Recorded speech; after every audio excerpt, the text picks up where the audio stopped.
Disclaimer. Welcome to Two Cops, One Donut podcast. The views and opinions expressed by guests on the podcast are their own and do not necessarily reflect the views of Two Cops, One Donut, its host, or affiliates. The podcast is intended for entertainment and informational purposes only. We do not endorse any guests' opinions or actions discussed during the show. Any content provided by guests is of their own volition, and listeners are encouraged to form their own opinions.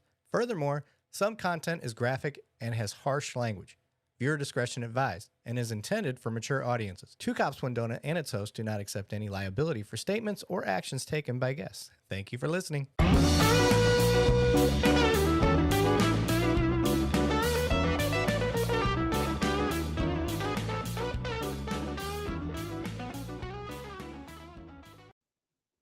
What's up? What's up? What's up? Hello, everybody. This is Alan here. I'm the one-man band at the moment.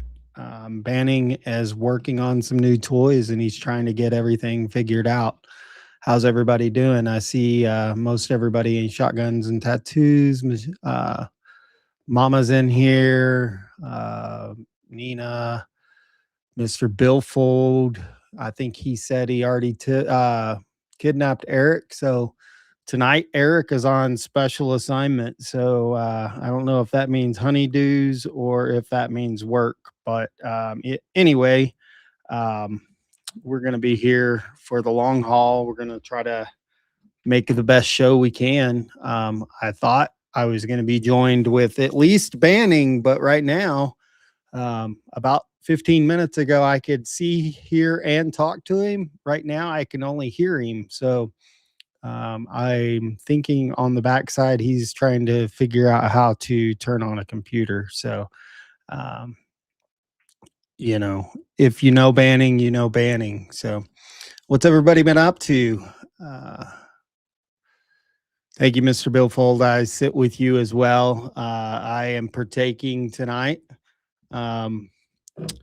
in a little bit of that kind of stuff with some Dr. Pepper. I haven't had a soda outside of a mixed drink in 4 months. So I think that's doing pretty good. Spent the weekend cutting down trees. My property has, I don't know, it's less than an acre in town. And it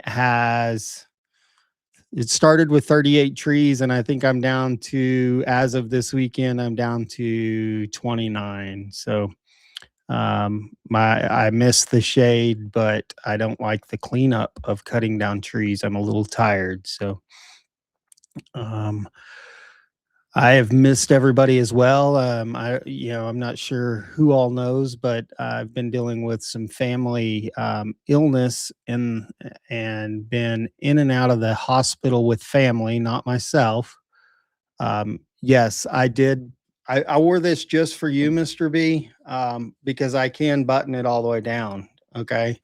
If the night doesn't go as well and we don't get as many people in the room, then a button will come off.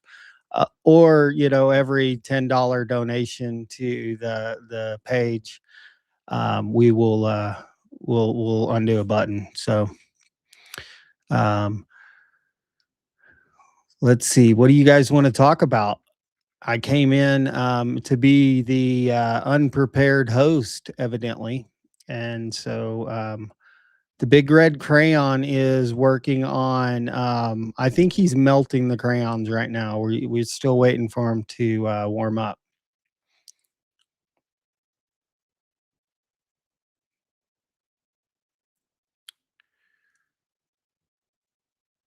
Banning is saying hello from afar.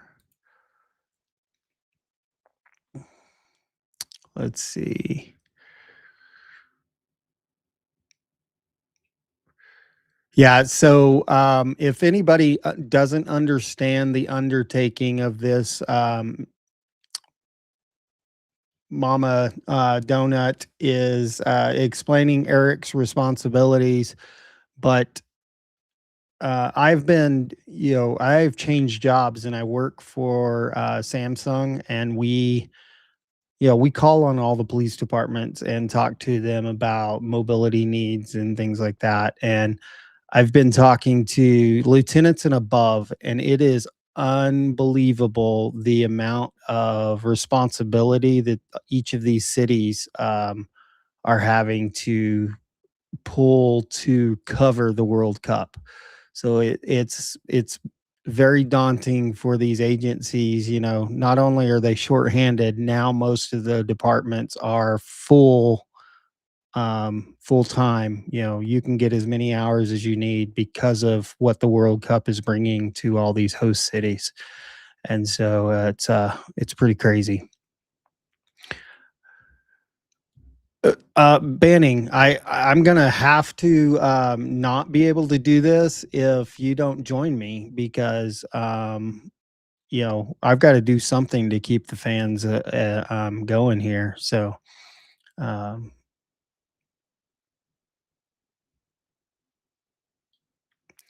no, Mr. Billfold, I haven't seen what's going on. I've kind of been out of the news the last 2 or 3 days, playing with 40-foot tall pine trees. I wish I would have come prepared and shown you some of the pictures. It's pretty crazy.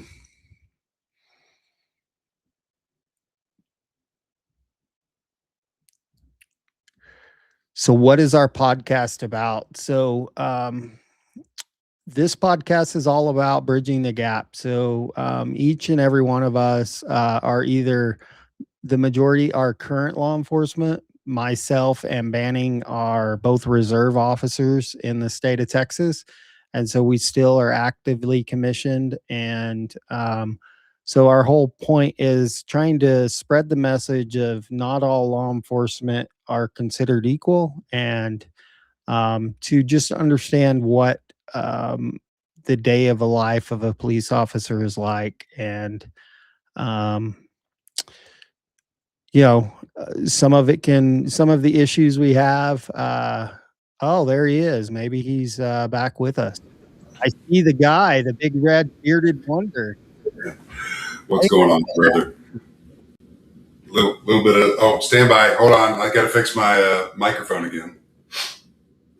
Don't fix too much because you look amazing.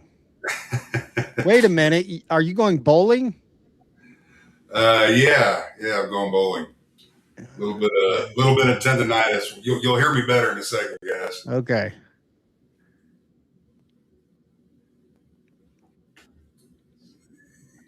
David, I believe I paid my bill with YouTube, so I think I'm going to be good on my side when it comes to ads. So, but we'll see. I don't want to speak the way technical things have gone tonight. I don't want to speak out of turn.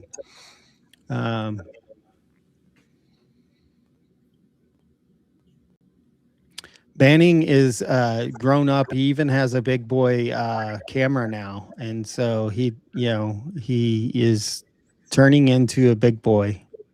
Let's see here. So, Good Time TV. You know, I see what you're posting there. I would like to see what Philadelphia actually makes, because if they're to pull, you know, a police officer's salary is based off of a 40-hour work week, and most officers work 58 hours to more. And then if you add, oh, he went away, we lost him. And then if you add the overtime on top of that to make 200,000, I would say you know, bigger city officers are in the round of 100 to 120,000, and that's a lot. But the majority of us are in the 60,000 to 80,000 zone. So I wouldn't say that that's and that's without overtime. Now, when you start bringing in overtime, you know, some agencies can work overtime and some agencies can't. It's not straight across the board. Hey, I hear you. Oh, there it is. Yeah, and you got the radio voice too. All right. Good evening, everybody. I apologize. I mean, is it really a surprise that I'm having some technical difficulties? No. And of course, my internet is lagging, but it's not just me. It's everybody in town tonight. So I don't feel so bad. But hey, I'm here. I'm sorry I missed the first few minutes of this, guys.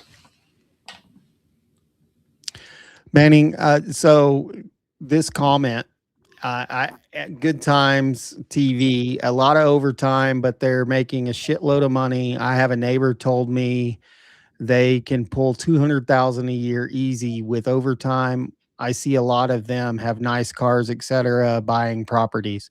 I would say that they have a really good banker. And I don't think that's the majority. And this started off in Philadelphia. I don't know very many Philadelphia officers, but I would, my comment before you came back was most officers with overtime, around, it's pushing it if you're making 100,000. But if big agencies, maybe 120, if you're a sergeant and above. Yeah, and also let's highlight on there, Alan, that a lot of these guys are getting off duty work. So if you have construction firms doing highway work and doing highway expansions, etc., that'll be encased with the state money for that. Then there's some grants that are state and federal that allows the construction company to pay the department for the use of a marked vehicle and then the hourly wage for the officer. And you can get what's called prevailing wage on some of these jobs. So that means that the officer can make from 50, 75, 100, sometimes $125 an hour when they're out there using the back of that law enforcement unit to keep workers safe. So there are different avenues in some departments. It's not all. It's actually a very small amount or number that they can pull these off-duty jobs on. But there is ways that officers can make and sometimes double their normal salary. So does rank help with higher pay? That's the question Nina's asking. So depending on the agency, most agencies, as you go up in rank, you get a pay bump. Your service and tenure also give you a pay bump. And then certain agencies, and this is not straight across the board. It's not like it's a Texas thing. It's not an Oklahoma thing. It's by department and city or county and state. You might get paid. So in Texas, there's 3 different levels. You have your basic license, you have your advanced, and your master's. And as you advance, you get like $75 extra to be an intermediate. And then you could get another $75 a paycheck for being an advanced. Or if you have your master's, then it's another, $75. So, a total of $150 if you have your master's. Yep. And then as you do your tenure, you can get more money, but it's not much different than most, like anywhere else I've worked. I worked, in other jobs where you're getting a cost in, 7% pay raise every year. And that's kind of what it's based on. Some agencies, it's if you go in to be a detective, you get this pay bump. If so it's not a standard across the board. It's whatever the city can afford, and right now it's about what they can pay to attract and steal somebody from another city. It's getting very cutthroat in that realm because, a city pays a lot of money to send you to training and those kind of things and invest in you. But the city down the street can pay me $10,000 more and they can steal me. And so they don't have to spend all that money. They almost steal what that other city just spent in putting into me. And so right now there's a lot of, some cities are offering, I saw one today, actually. Many of you know that I have a 23-year-old son that's a deputy. And so he's always telling me about, oh, did you see what this job is hiring? So Snyder, Texas, and Sweetwater, Texas, in they're smaller cities. So I would say they're 15,000, 20,000 people. Yeah. They're offering a $25,000 signing bonus if you'll sign on for 3 years plus whatever their going rate is. And so it's actually about $10,000 more than what he's making plus the signing bonus. Yeah. And so lots of cities are doing that to try to fulfill the needs, because I don't know of an agency, maybe I've heard of 2 or 3 that aren't having issues, but the majority of them out there are at least 2 officers to the big departments are 100 officers short. Yeah, and just to capitalize on some of the comments out there, I'm going to address 2 of them. One was, or not, comment from Eric's mom, which she makes a very, very valid point. When an officer is working off duty, he is not getting directly paid by the municipality taxes within the city that he works. He's getting paid by the construction company, the security outfit of whatever that off-duty job encompasses. Now, overtime, if the officer's working overtime where you see wearing a city badge, their city badge, their city issued firearm, if that city has such, then that's different. Then they're getting overtime. More money's going into the retirement. There's so many different ways that you can break this down, which a lot of people don't understand because they may have never worked it. But another thing, I believe Mr. Billfold made a comment on there, stating why I think that the officers should kick back some of the money for the citizens for the badge, gun, duty, holster, everything that was purchased by tax funds. And Mr. Billfold, I understand that argument all day long. However, for the agencies that I worked, when I worked an off-duty job, I purchased the black police shirt. I purchased the body armor. I purchased the off-duty nylon rig, which is cheaper than a leather rig. I used my off-duty gun. I didn't have anything on me that was purchased by tax-paying dollars unless the agency was receiving money if I was using a marked unit for an approved off-duty, which is few and far between. A lot of, in Texas, they allow it in certain situations to where the officer can outfit his personal car to where he has to get special insurance and everything that the department tax dollars are not paying. The officer is responsible for all of that, for the lighting, et cetera. And there's only a couple of insurance companies that will actually even provide insurance for an officer doing off-duty utilizing a private vehicle. So there's a lot of logistics in it. Now, if you see an officer working overtime, he's going to be wearing his patrol uniform that the city pays because he's on the city dime, and it's authorized overtime. Are they doing overtime right in every agency across the country? Probably not. I mean, I'm sure people are messing that up. I've seen different stories and stuff, and when audits come and citizens complain, and then people get their rear ends in a knot. But Mr. Billfold, very good comment. Michelle, outstanding comment. It's good to differentiate between those two. It's very important. Yeah, and so I'll explain one of my off duty. So in the city I live in, it's a very small rural community. We're 40 minutes from a 250,000 population city. There is 2 off duty jobs that you can work, and it's whoever signs up first. And so in our city, we have a city ordinance that you can't host a party that's going to have alcohol at it unless you have law enforcement. So it's a city ordinance. So the cities have to, so if you're going to rent the party house, you have to have an officer there and pay our fee to be there, which is $35 an hour right now. And they have to have 2 officers. So if it's going to be a 4-hour night, but they actually have to pay the officers. And then if you make too much through that, then you have to do the 1099 and the whole thing through that. But the other job that you can have in our community is the grocery store does security services. And you are actually an employee of the grocery store. You clock in from them, all that kind of stuff. And like Manning was saying, I think I actually had my own shirts and stuff that just said police on them. They didn't, the only thing that I carried from the agency was the badge.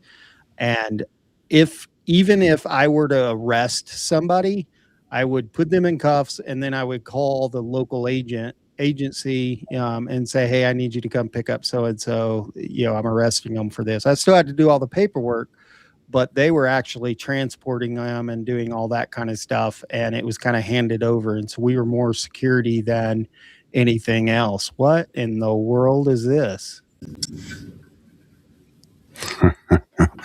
Look at this. What? Look who snuck into the room. What is up?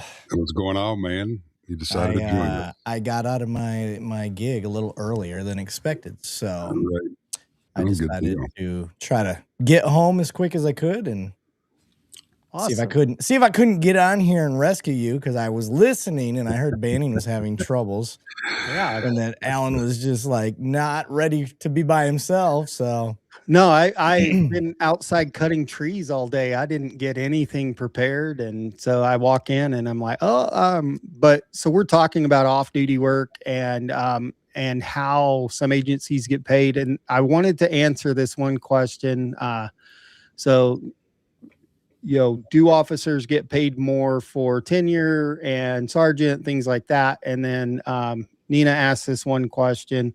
I primarily asked because I was thinking back to my law enforcement administrative course and was told by a professor at the time said that a bachelor is helpful. well, as a person that has a master's, I got a dual master's in criminology and criminal justice. A degree, one, it's not going to make you a better cop. So let's get that out there. I've said this over and over and over. Having a degree does not make you a better police officer. So everybody's like, well, I want my police department to have bachelor's degrees and all that.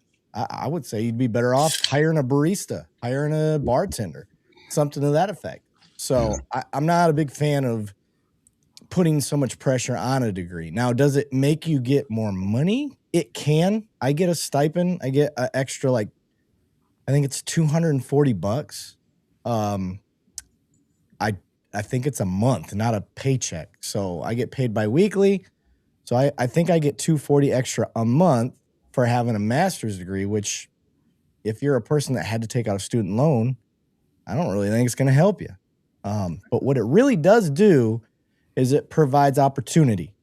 So me, if I go for a job internally in my department, like let's say the intelligence unit is having a sergeant opening, and I go up against another sergeant, we both got the same amount of time on, but I've got my master's degree and he doesn't have a degree, or he's got a bachelor's degree. That's when it helps. It can help you with competition internally. So for me, a degree helps you inside for competition, but it doesn't help you as a cop. Very few things I can't really recall any time where I'm like, thank God for that master's degree, because without that I wouldn't have been able to get through this call. Never happened. In some of the recruiting, do you get extra, like in some agencies, I think it also helps like give you points to put you higher up on the list? Yes. So Okay. if you're civil service, like I'm civil service where I'm at, so my degree, if you have like a 2-year degree, you get a point, I think. And if you have a 4-year degree, you get 2 points. And if you've got a master's degree, you get 3 points. And I think that's as high as it goes for your education. If you're prior military, it gives you points. Can you explain the point system and what I'm talking about? Essentially what it'll do is, like, let's say we take a test and the highest score is 100, and I score 100 and Alan scores 100, but I've got a bachelor's degree, so I get 2 extra points. Now I got 102 where Alan only got 100. So that's where the points make a difference. And so what that helps for is as you're going through the academy, you want to be higher on that list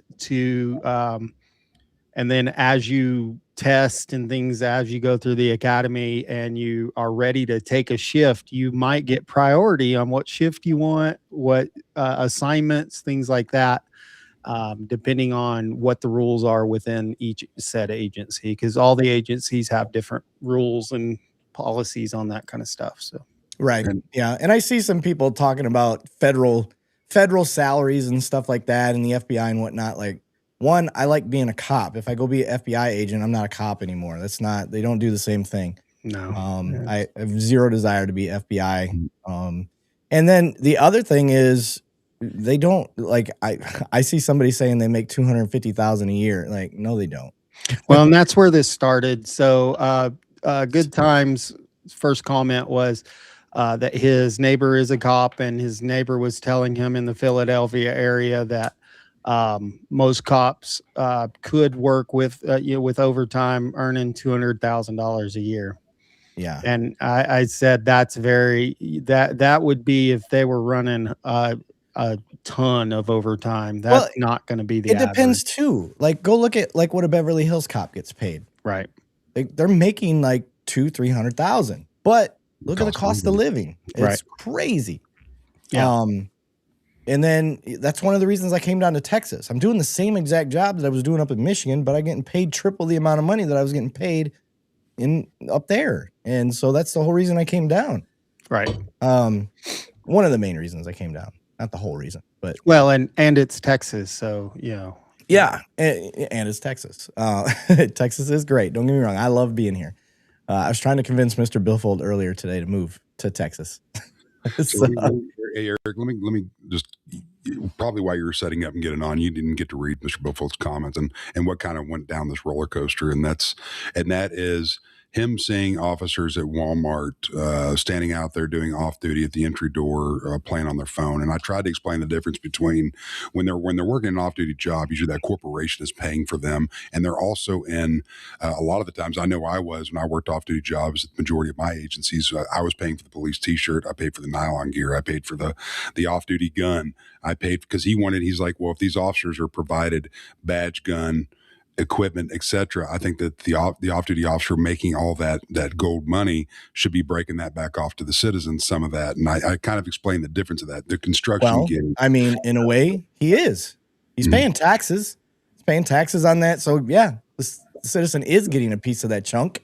But the other thing that you're not thinking of is as soon as a law enforcement encounter has to happen, you just got a free cop at Walmart for the city because the city's not paying him. Walmart's paying him.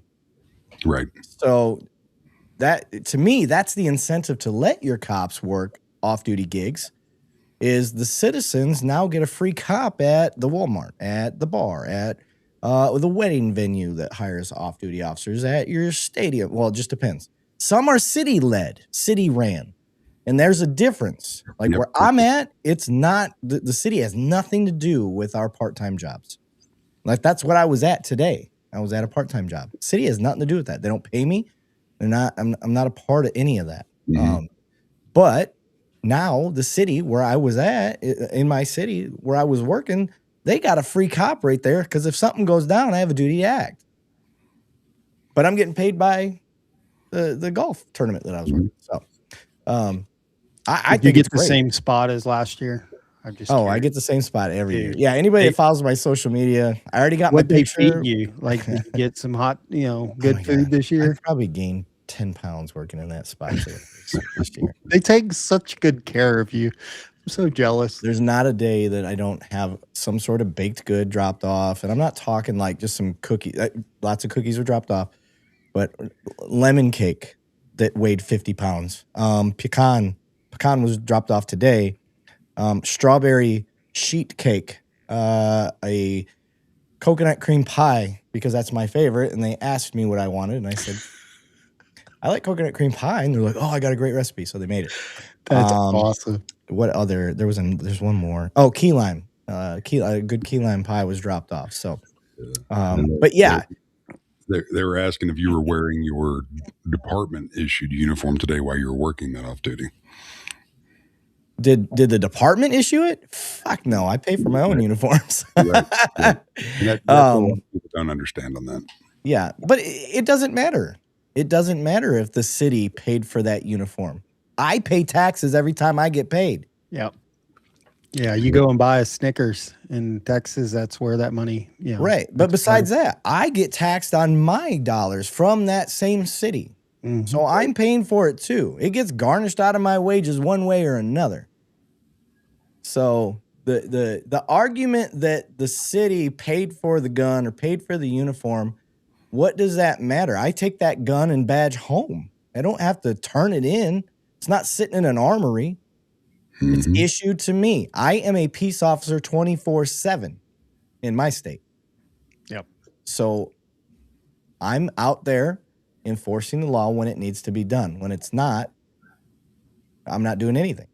It's a part-time gig. That's part of the deal. You're getting, essentially, if a law enforcement action happens anywhere in that vicinity that off-duty cop's working, you just got a free cop.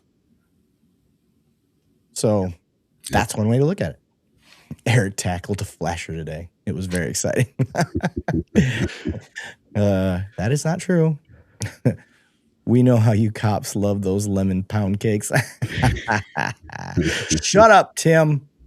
You son of a bitch. How Tim's just dare jealous. you. So, okay. Alan, I'm not taking this over from you. You No, keep you're running good, the show. buddy. You keep running the show, buddy. But I did want to bring up have you guys seen the new thing that I've been putting out there, the gray area? I haven't gotten to see much in the last couple of days because I've been doing I know, trees. I know, but you saw the premise, and Yes, it's the monologue stuff, right? So I finally got some balls. I've been wanting to do it for a while, and I thought it would be another way. And for everybody listening, I thought it'd be another way to kind of really divulge my thoughts on topics, and two, if I'm going to bridge gaps, you guys know how my format is. I like to talk about both sides. So I think a lot of times, honestly, Alan, Banning, you guys are like my security blanket. So are the videos.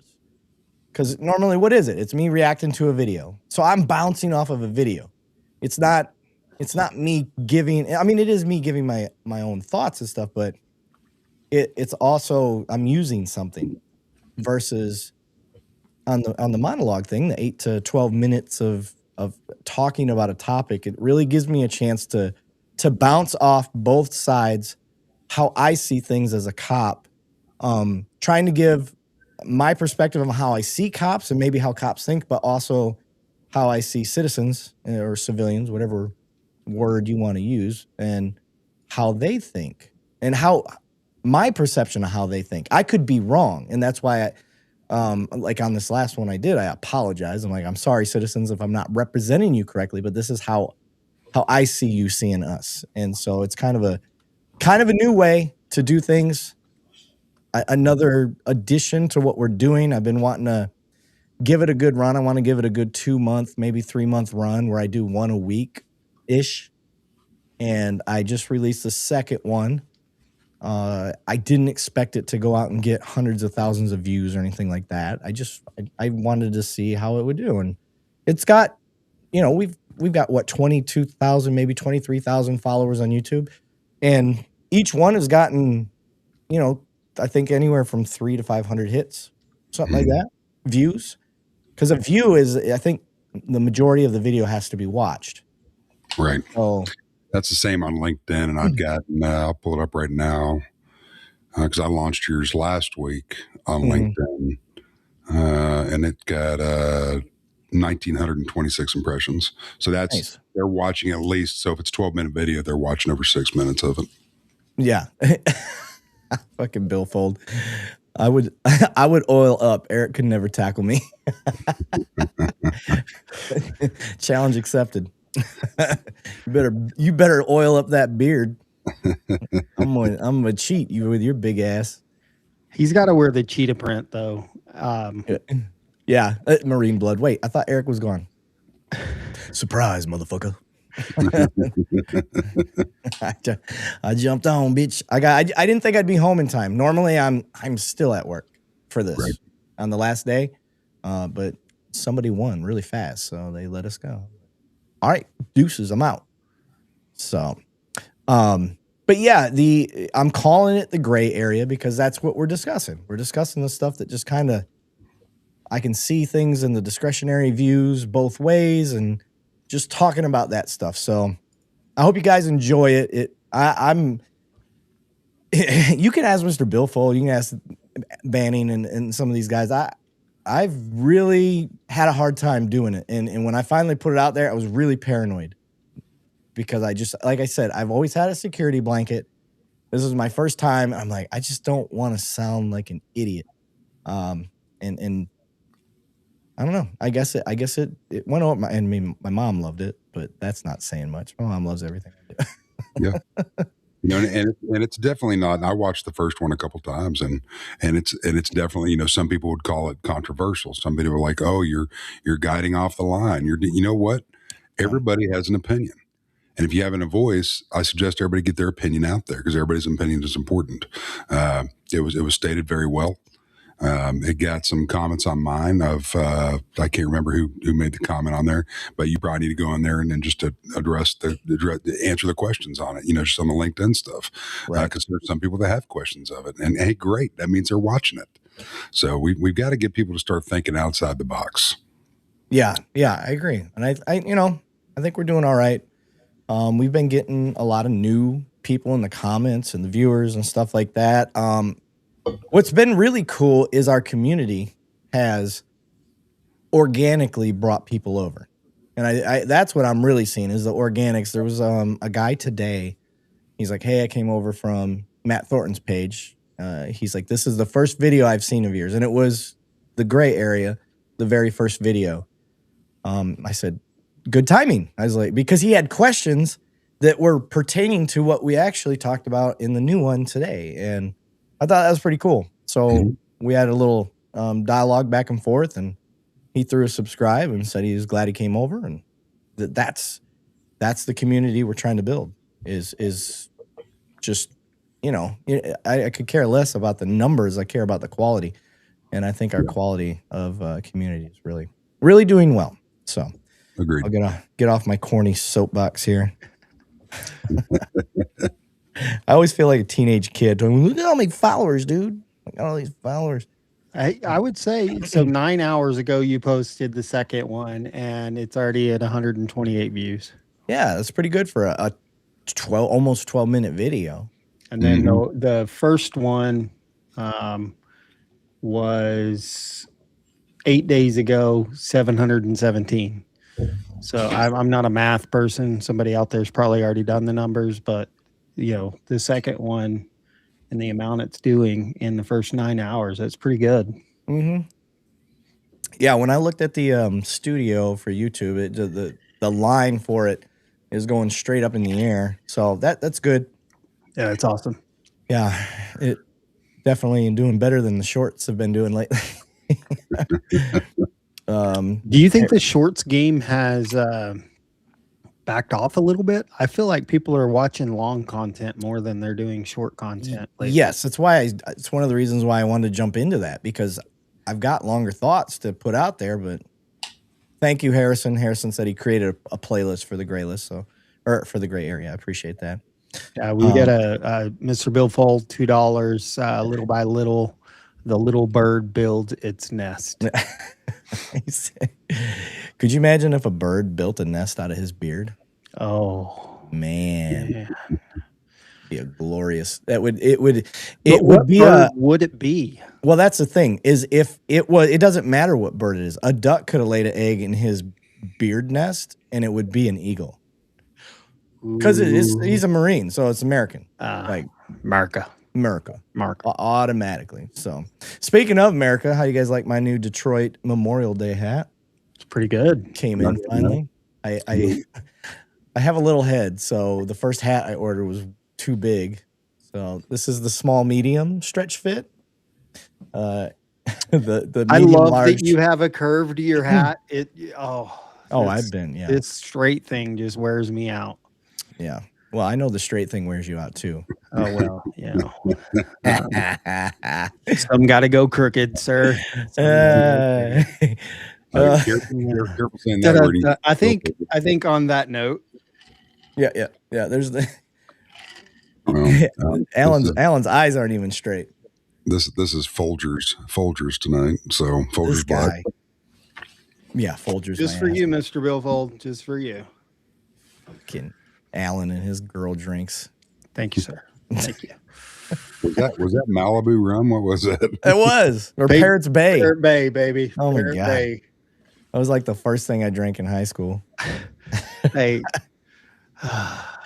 Mr. Billfold. I ripped out some I ripped some bear out with a grinder and then kept the ripped out beard around the shop as a joke. A bird got into the shop and stole my tuft of beard for a nest above our overhead doors. I knew it. I am boss. Can't stand the straight bill. Yeah, I'm with you, bro. I am with you. I hate that shit. Oh shit, Craig throwing out 10 memberships. Thank you, Craig. Appreciate you, brother.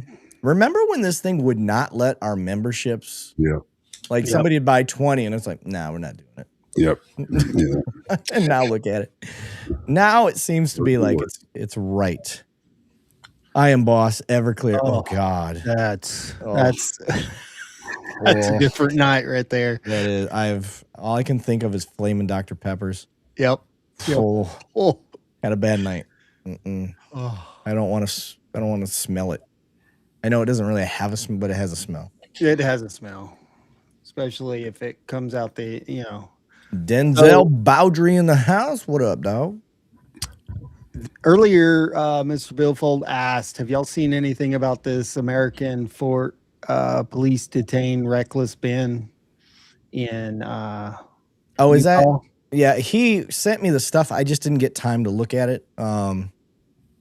I probably could have looked at it in the hour and a half he held me hostage on the phone while I was working. I literally, at times, I had him in my front pocket on speakerphone while I'm like trying to deal with people. So funny. We had a good chat though. It was fun.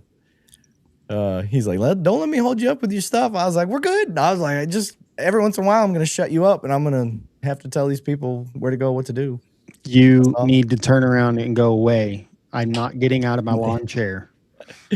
Nah, I get up. Yep. YouTube still won't send me a membership. I got the mom filter on. That doesn't give it to moms. Sorry. Mr. Billfold, we have the best community, the space on YouTube, hands down. Not as many regulars as some channels, but we have the best discussions, hands down. I like it. Hard to shut me up for sure, is what he said. Yeah. I get you. I'm like, hey, I got to deal with this. And he's like, all right. Steve Wallace in the house. What up, Steve? Steve is a diehard. I don't know that he's ever missed an episode. For sure.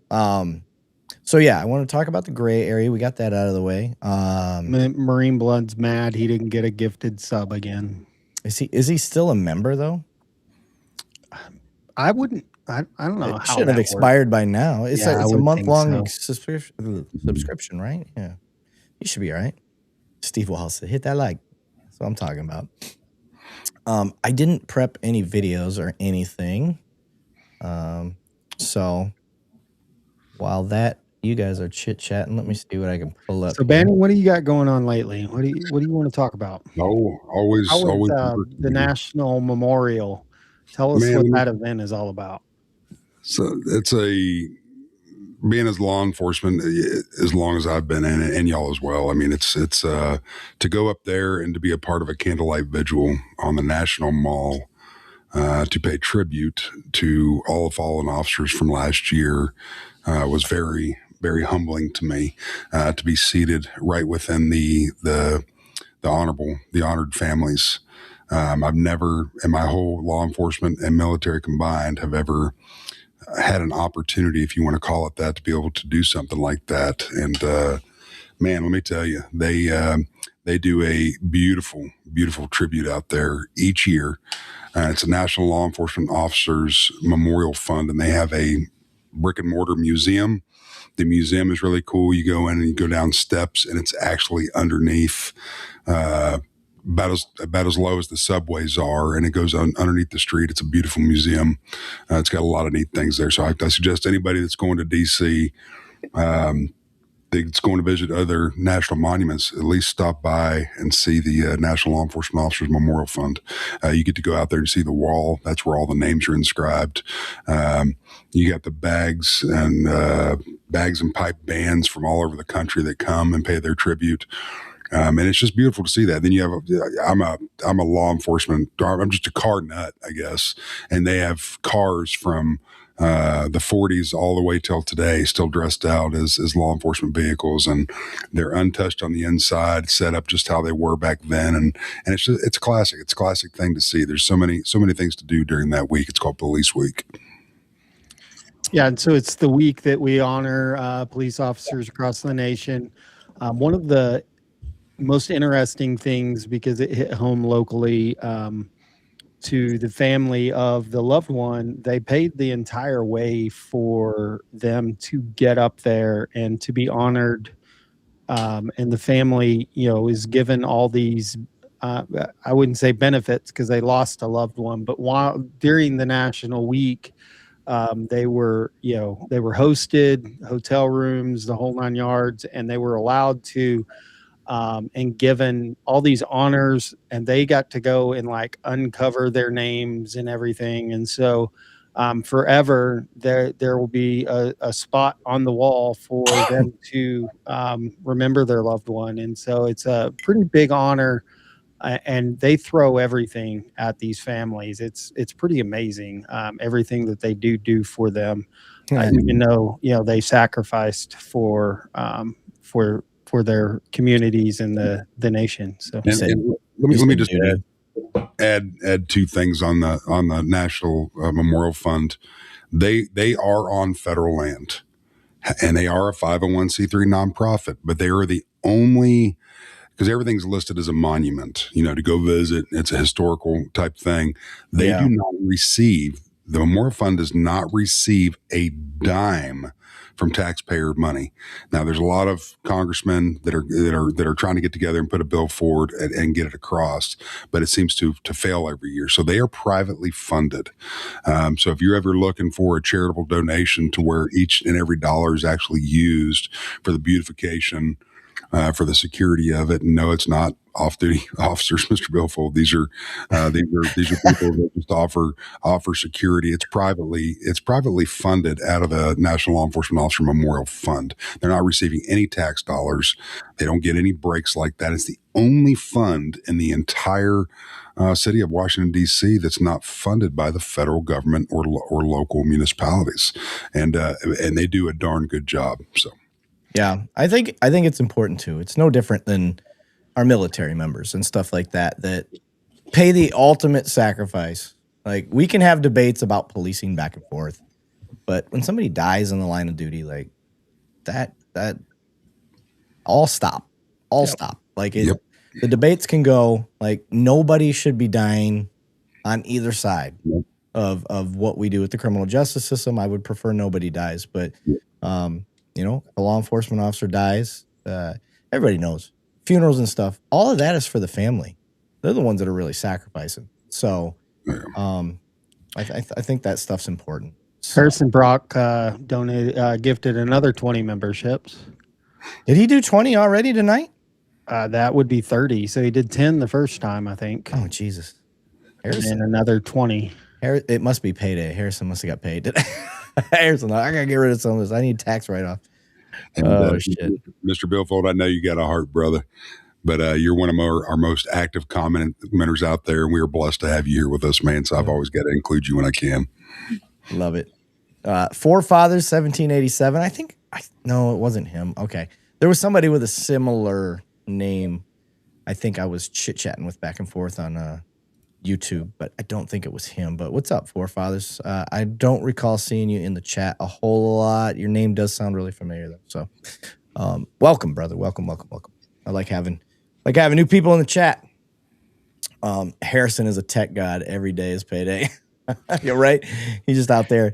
He's just taking just half cents off a cents. Like, he's doing the whole Office Space thing. But yeah. Let me see. I got some videos pulled up. I pulled up starting back on May 25th. So that would have been Monday, the Sunday after our last live. So I'm bringing up the topics. This one went hot for us. I think we got well over 100,000 views across all of our platforms on this video.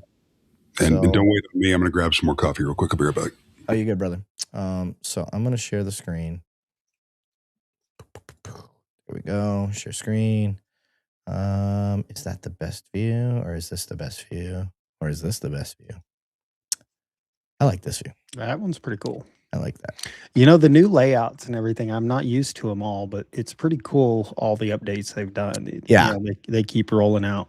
Yeah, that's what I like. They keep doing the updates. So, all right, let's play.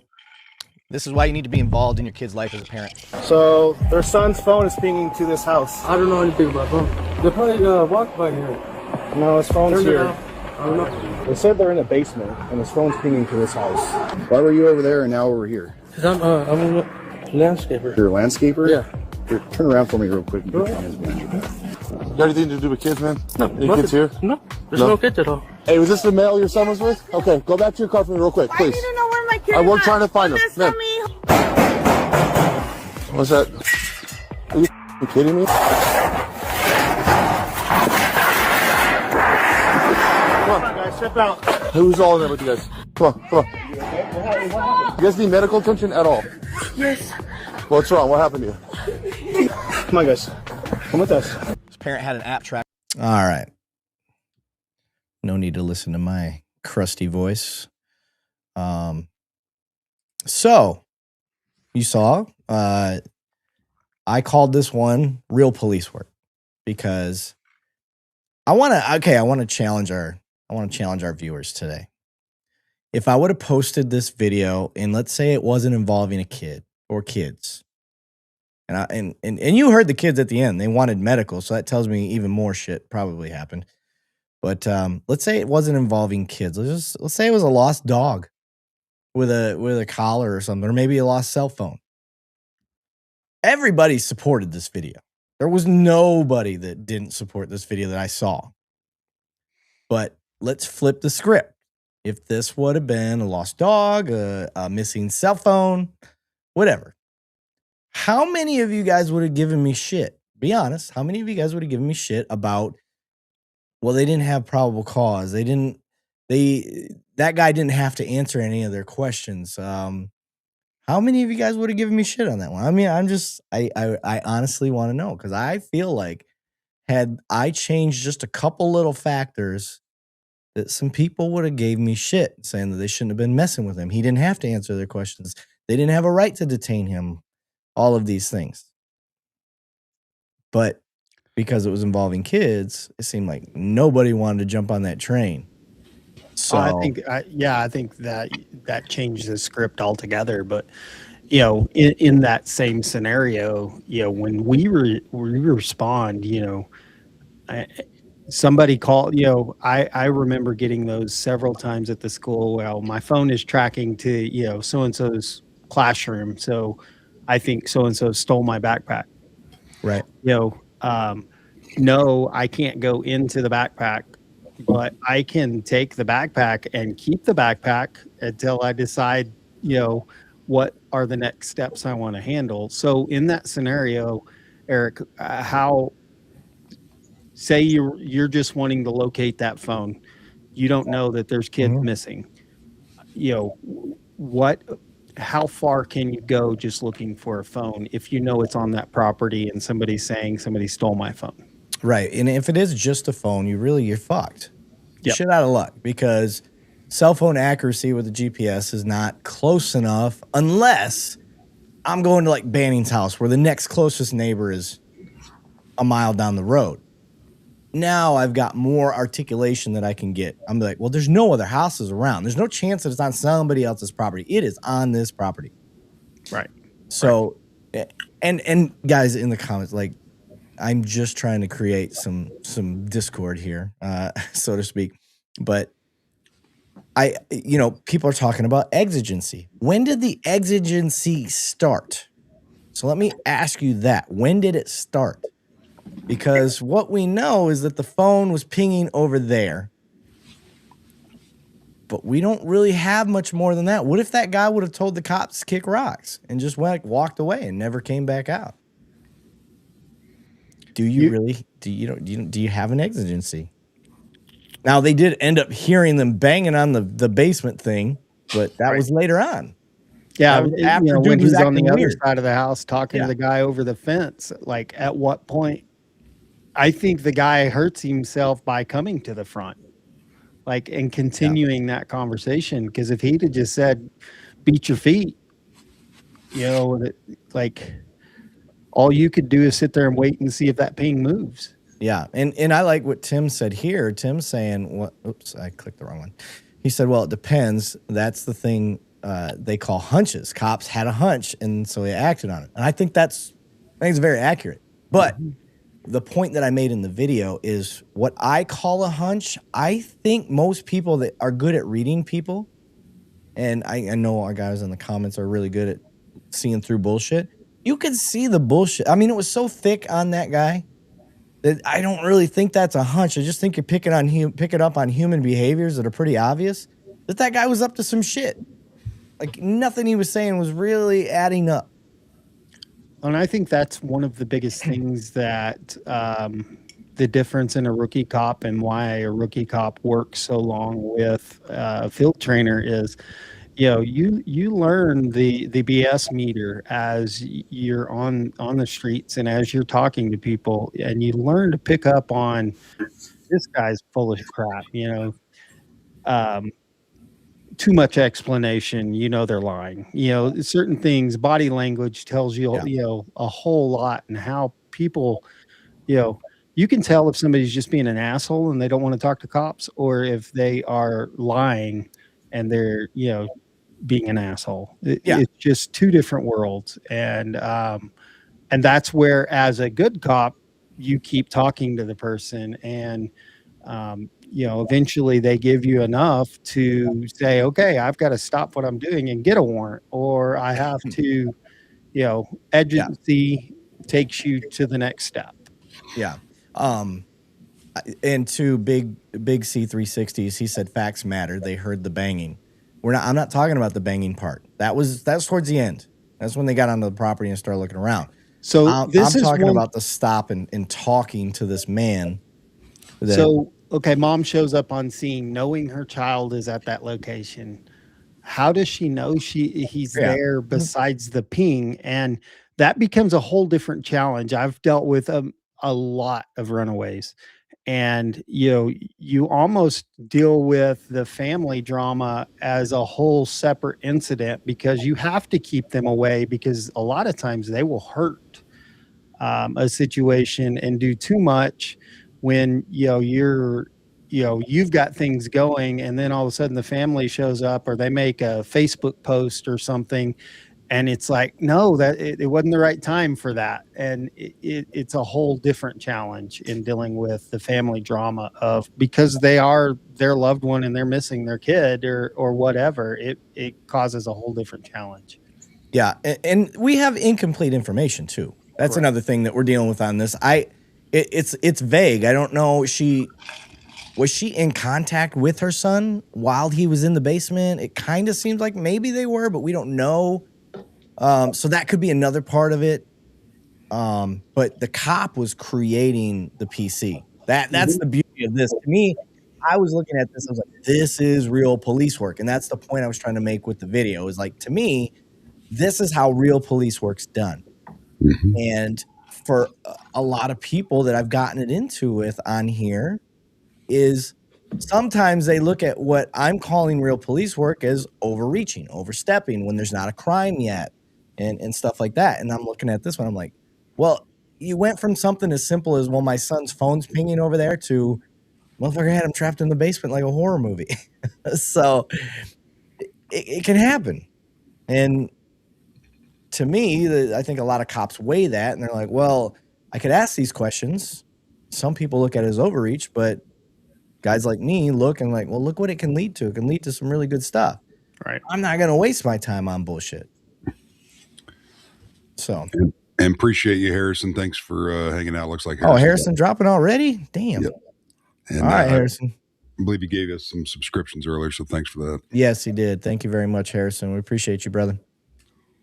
Harrison got a new car. I know that. He sent me a text. He's like, I got a new car. I was like, did you get like a big ass truck? What'd you get? He's like, I got a gas saver. I was like, I didn't expect that from Harrison. I actually expected Harrison to have like an electric car, being a computer guru, engineer. Yeah. I figured he'd probably build it.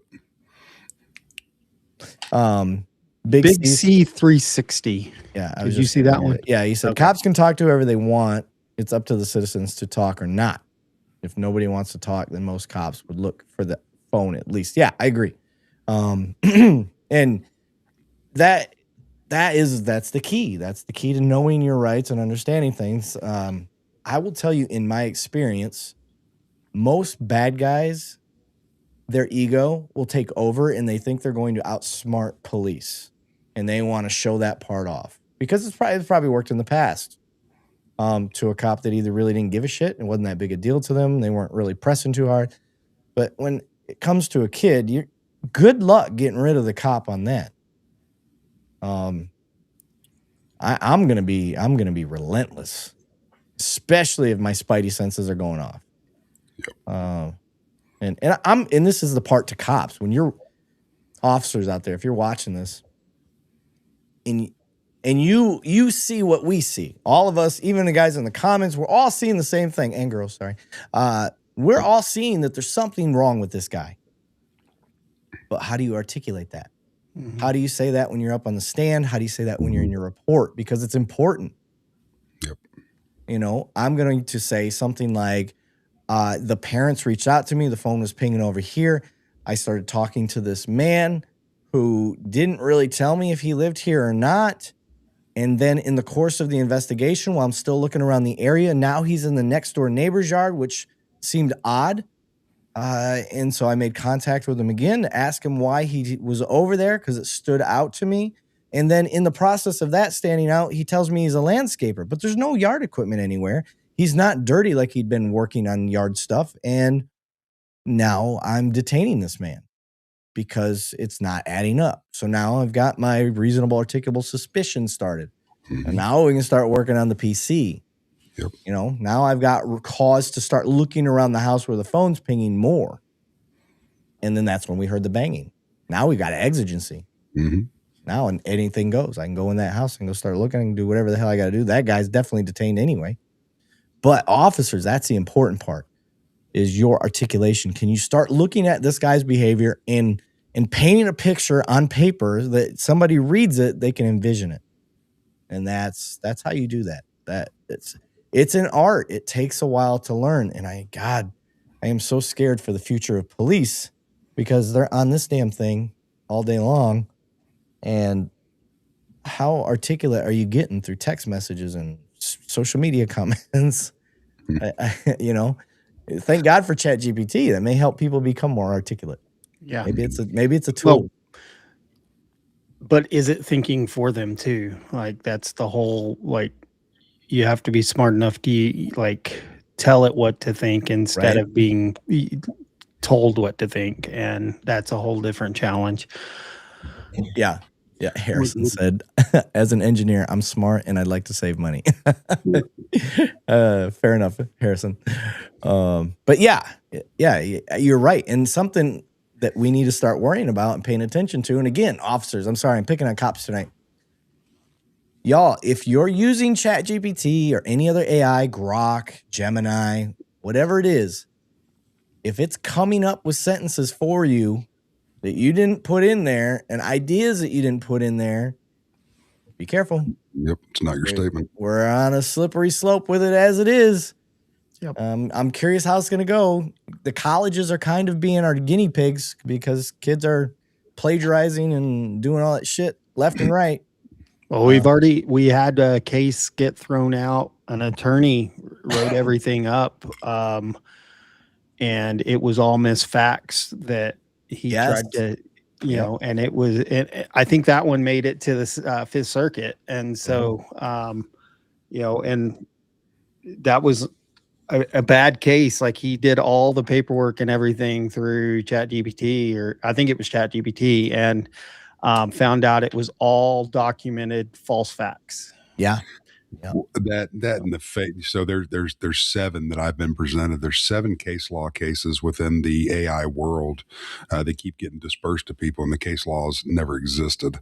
So they were uploaded and never removed. And if you're downloading that as an attorney, an officer, a DA, as case law, and it actually gets to court, you're going to look like a real POS that you're not looking at real stuff. Yep. Yeah. Yeah. And so, while I honestly think it's good. I think what we're seeing from AI is a major, like, I mean, honestly, there's times when we learn to do the show using AI, things like that. You know, I built my computer using it because I didn't know how. But you also have to understand that it's a machine that we're telling the information to and taking the information from. And you know, the other problem with the hacking and all that kind of stuff within law enforcement, you better make sure that you're using credible, you know, if you are law enforcement, make sure you're not just using ChatGPT.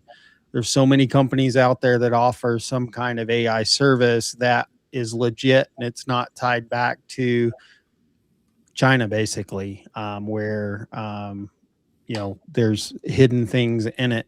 So they're stealing your information from law enforcement, because that's a big issue as well. Yeah. KP Nation said a video you may want to check out as a 16-year-old stop driving 10 miles per hour on first day of driving. I think he meant he drove over 10 miles over on his first day of driving. Officer interaction was pretty good. So yeah, I will try to see if I can find that. So RIO Bonham, $5. Same for citizens. ChatGPT might get your state law wrong. Yeah, it's only as good as the information you put into it, and you really have to pay the checks and balances. If you know how AI actually works, it's an algorithm, and so what it does is if you type out a sentence that I can run, and you only put I can, it's an algorithm on how to find the right word at the end. I've learned a whole lot since I've joined this new company on how AI is actually driven. And so it's actually in a long term of things, it's a mathematical equation on how it would finish that sentence. And so it's only as good as the information you put into it. So it can go and find and research that data. So it's pretty crazy what it can do and what it can't do. But you know, it's just like any tool, you need to understand it and know how it works to be able to use it effectively. Hold on one second. I don't know if this is the video y'all are talking about, so I'm gonna need you to tell me. Does this look familiar in the chat? It also looks like Instagram has kind of changed their look. Yeah, it's giving me a bigger video. Is that landscape? Yeah, I didn't know they would do that. Let me see. I'm trying to give us the best view we can get here. That doesn't look bad. He said sent it again. I only got. It's harder for me to get things on my computer here, guys. Mr. Billfold keeps saying he texted you this morning. Check your phone now, and I think he just sent it to you again. Okay, I see it. Let me try to get it to myself on my computer here. Crash Out said it doesn't look right. Yeah, I don't think it is right now that I'm looking. And I'm going to stop sharing here. And he was also saying, yes, he was driving just 10 miles an hour, not 10 over. Yeah, I got that part. I'm going to try to look up this title on YouTube.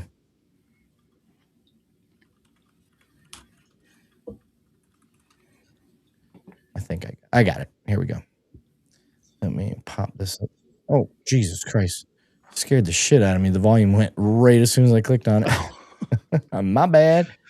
I popped on Facebook yesterday, and I actually got a porno website popped up, and that's been a very long time since that happened to me. Good for you, buddy. And I was like, that video is probably not allowed on this.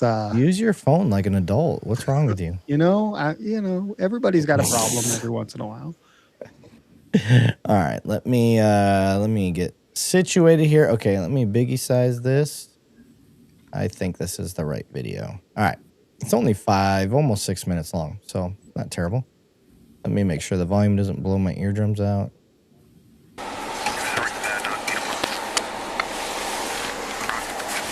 897. Approaching suspect. Seems like an old officer already, just the way he got out of the car. Hello, officer. How's it going? How you doing, son? I like it. 10 and 2. Was I doing something wrong, or? How old are you? I'm 16, sir. You have a license on you? Yeah, absolutely. Whoa. Come on, man. Sorry. I'll tell you what, let's turn the vehicle off. All right, I'm just gonna say this seems fake. It looks scripted to me. I mean, yeah, so far. I'm getting not real police vibes already, but Yeah. No, I'm right there with you. Let's keep going. This seems like a scenario training, but we'll keep going. I'm trusting y'all. We'll see. How's that sound? There you go. It's in park? Okay, let me see your license. You are, sir. The registration in there too? Yes, sir. Do you want me to get it for I you? do.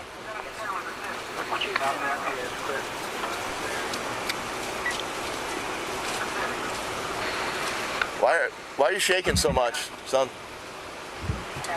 1 second, sir. I have issues.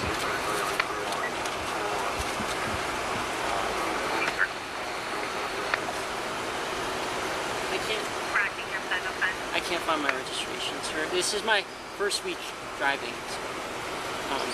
It's your first day driving. You got your license yesterday. Yes, sir. Well, happy birthday. Thank you, officer. Where did you take your driving test at? Just at the local place. I'm only a mile away, sir. I was just. I see that. You have your address here on the license. Yes, sir. Thank you. Just listen to me for a second, okay? Deep breath in through your nose, out through your mouth. Do that 5 times. In through your nose, out through your mouth. In through your nose. 5 times. You haven't done it 5 times. Out through your mouth. Sure. Do you feel how much lower your heart rate is right now? You feel calmer? You feel like you can make decisions a little better? Yes, sir. You know why I pulled you over? No, sir. You were doing 10 miles an hour in a 35-mile-an-hour zone. Is that illegal? That's dangerous. It's incredibly dangerous. You're not supposed to go faster than 35, but you're definitely not supposed to go 10. And yes, I can write you an infraction for that. Sure, I'm just trying to drive safe. Okay? Where are your parents at right now? They're at home, sir. They just want me to get some experience on the road. By yourself? Yes, sir. Don't you think it'd be advantageous for them to be in the car with you if you're this nervous? Maybe after I tell them this, they'll want to be in the car with me, sir. You can't drive scared, okay? You got to commit. Does that make sense? Do you understand what commit means? Yes, sir. You got to be present. I've been driving scared. You can't be thinking of all the things that could go wrong, because I guarantee you they will if you start putting that out there, right? You passed your test. Obviously, that means you know what you're doing. You just got to trust yourself, okay? Does that make sense? You know what to do, believe you know what to do, and just allow yourself to do it. If you freeze up, you're going to get into trouble. And listen, it gets easier. It gets a lot easier. The longer you drive, the easier it gets, okay? You got to be present, you got to be committed, and you can't be scared. Do you understand what I'm saying? Yes, I understand, officer. I think the best idea is, let's maybe talk to mom and dad and see if they can maybe ride with you for a little bit. Just get some real road experience. Okay. How far away exactly do you live from here? I'm 1 mile away, so I'm just down the block. I'll drive, and I'll drive with traffic, okay? With traffic? Yes, sir. Not over the speed limit, not under. I'll drive. With traffic, okay, there you go. Yes, that makes sense. So you don't drive against traffic? No, sir. That's bad. Yes, sir. I'll tell you what, man. I'm going to follow you to your house, okay? I don't think that's necessary. I do. I do. Listen, you're not in trouble. You didn't do anything wrong. Okay. I can genuinely tell you're just scared. You're new to this. And instead of threatening you or making you even more afraid of driving, I'd like to let you know that it gets easier, man. I genuinely know you're not trying to do anything wrong.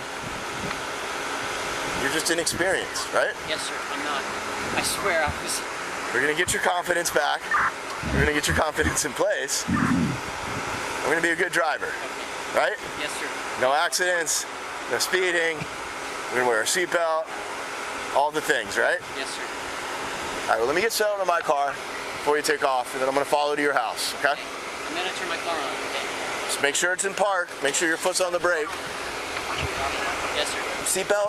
Yes, sir. Come on, man. Yes, sir. You're killing me. Yeah. All right. Thank you, officer. Don't leave. I'm following you. Okay, I'll stay here. You're not in trouble. I'm just making sure you get home safe. Okay, thank Be you. great if he's like 45 minutes from home. Did you? I'm calling bullshit. It's a real Axon video. However, that's.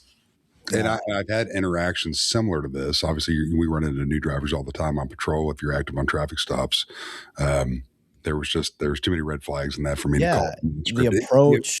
It He could be didn't a take PR any video. He's letting him dig around the car, and he's like 10 feet away from the vehicle. Like, yeah, like you immediately would have closed the distance. Like the not calling in the name, like you're gonna verify. Like there's all of it. Like that's not how. No, sorry, Mr. Billfold. I think you got bamboozled on that one. That was way too scripted. To me, I could be wrong. It doesn't mean I'm right. I'm just telling you. To me, it seems like my bullshit flag. I'm throwing the flag. Throwing the bullshit flag. Colt Volga. Fake. I'm reading y'all's comments. Nat, come on already. Nat was getting tired. She's one of my diligent mods that we have. Too funny. Area. What do you think, chat? Real or fake? Yeah, crash out is. Ario, thank you. Ario Super chat. Oh, that's right. Ario did drop super chat. $5 said, it's fake. Listen to the. Yes, I agree. The radio traffic was fake as fuck. That was like video game radio traffic. It didn't match. Yeah, you're right. It didn't match the environment at all. So I'm with you on that. Yeah, the radio traffic for me, just the way the whole traffic stop was conducted for me. I don't know if you can go back and freeze on that door, but that didn't even look like a proper like police marking. Yeah, it did look a little jacked up. Forefathers. Fake as a $3 bill. Oh shit. Yeah, the cop didn't immediately run the ID. Cannot be the real. Point taken. Yeah, for that ID crack, baby. Doesn't matter who you are. You can't get it in your hands, Mr. Billfold, and not get a taste. You gotta be like, I gotta run it. Right? Could you hear me breathe through my nose there? Just to add on this, Mr. Billfold, there are interactions that go like this that aren't scripted. We run into, and I mean just law enforcement in general, we run into new drivers all the time because they unfortunately stick out like a sore thumb. And sometimes you think somebody's drunk or this and that, and you have a probable cause and you stop them and you realize they just started driving. And then it's kind of a motivational talk. It does, but it's not scripted like that. Is it true in context? Yes. But that is, I'd put a paycheck on that. That was scripted. Yeah. Innocent auditor said, how many donuts do you cops eat a day? Well, me, sir, I don't ever go out to buy donuts really myself, but I will tell you if they are in the vicinity, I am eating them. So I'm not going to say no most of the time, unless I'm on some sort of diet. I don't pass up donuts. Alan, do you pass up donuts? I never. Yeah, when they're there, you partake, and there's a certain ones you gravitate to if they're still in the box. Blue sprinkles. It's definitely going to be eaten. I do love my strawberry sprinkled Homer Simpson looking donut, which is kind of what inspired our whole thing. Yeah, I would ask Banning, but I mean, the last donut I had was in Scottsdale, Arizona. It was homemade. Oh, when we went to Bosa. That's a donut right there. That is a good donut. That is a donut. Hell yeah. Made, man. The real question is to innocent auditor, how many donuts do you eat a day? That's a weird question to ask another man, but whatever. How many donuts you eat a day, mister? He talking like he's gonna pass up one. What up, party people? Warlocker show in the house. What's up, Warlocker? I tried to get them on for me, guys. But they were all busy too.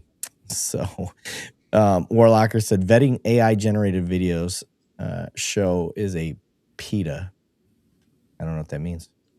Eric eats donuts with his pinky raised. Fuck you guys.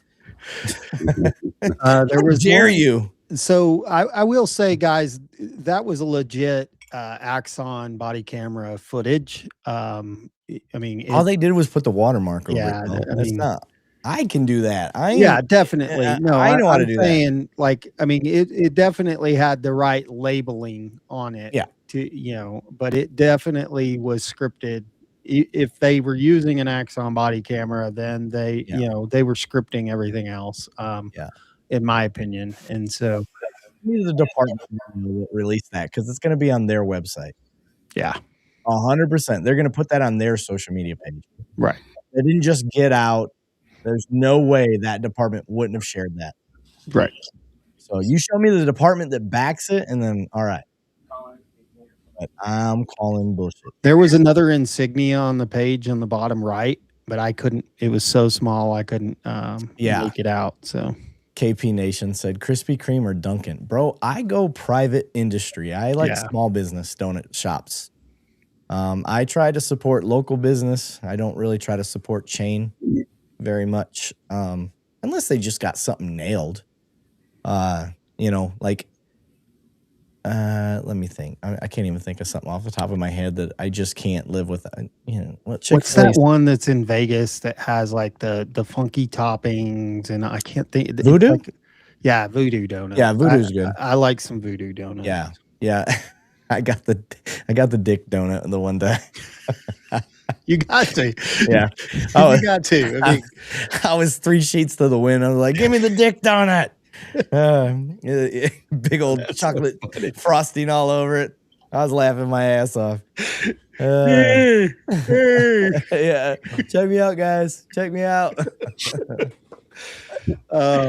that's briefing conversation right there. What is Mr. Billfold talking about here? Sorry, he goes, so if you're wanting to go hard with a bunch of dumb shit, please just don't. What are we talking about? Is he getting on somebody? Is somebody trying to get on us for, he said 2 a day. See, innocent, you get it, brother. I love it. I love our auditors out there, by the way. I know Tim, one of our mods, he's been challenging people a lot on TikTok to come on our show. He's like, hey, if you hate auditors, 2 Cops, 1 Donut will have you on. Come talk about it. He's not wrong, So, Tim, I appreciate you putting out the challenge, brother. We don't shy away from that stuff. I damn right. That would be a good challenge, though. We have all of our everybody sends us their best donut. Yeah. When we have our next get together, and we trial donuts from around the country. Oh, let me pull up Okay, so Sean Reyes, Long Island auditor, sent me a video of his recent thing. I think we're gonna get him on. I want to let his YouTube channel. Okay, guys. One thing you got to understand is like this content, especially like what Long Island Audit's got going on right now. Like, I want that to play its natural role for him, so he gets as many views and likes and follows and all that shit for his stuff. So I'm gonna let that kind of marinate for a little while, and then I'm gonna try to have him on the show to discuss it. He's gonna talk about it on his platform. I guarantee it. He's gonna give you all the ins and outs. But then I'll get him on, and then we'll talk about this recent incident. But I want to share it. Hey, Crash Out. I appreciate you subscribing. We're just here to provide an outlet. We want to answer questions the best we know how. We bring in officers and people that talk from all over the country because everybody has a different take and different input. But we definitely want to be an outlet. Sometimes we get it wrong, but generally we feel like our chat group keeps us in line too. I've learned a lot from the group, and appreciate you joining. Appreciate it. Yeah, brother. Here's the thing. If you're new to our page, we are not a cop echo chamber. We're just like you. We hate bad cops. And the problem that I see is there's not enough cops calling out bad cops. I I can't hold other cops accountable in other jurisdictions. I can only handle what's inside my fishbowl. And that's all I'm going to handle. So I want to make that expectation clear.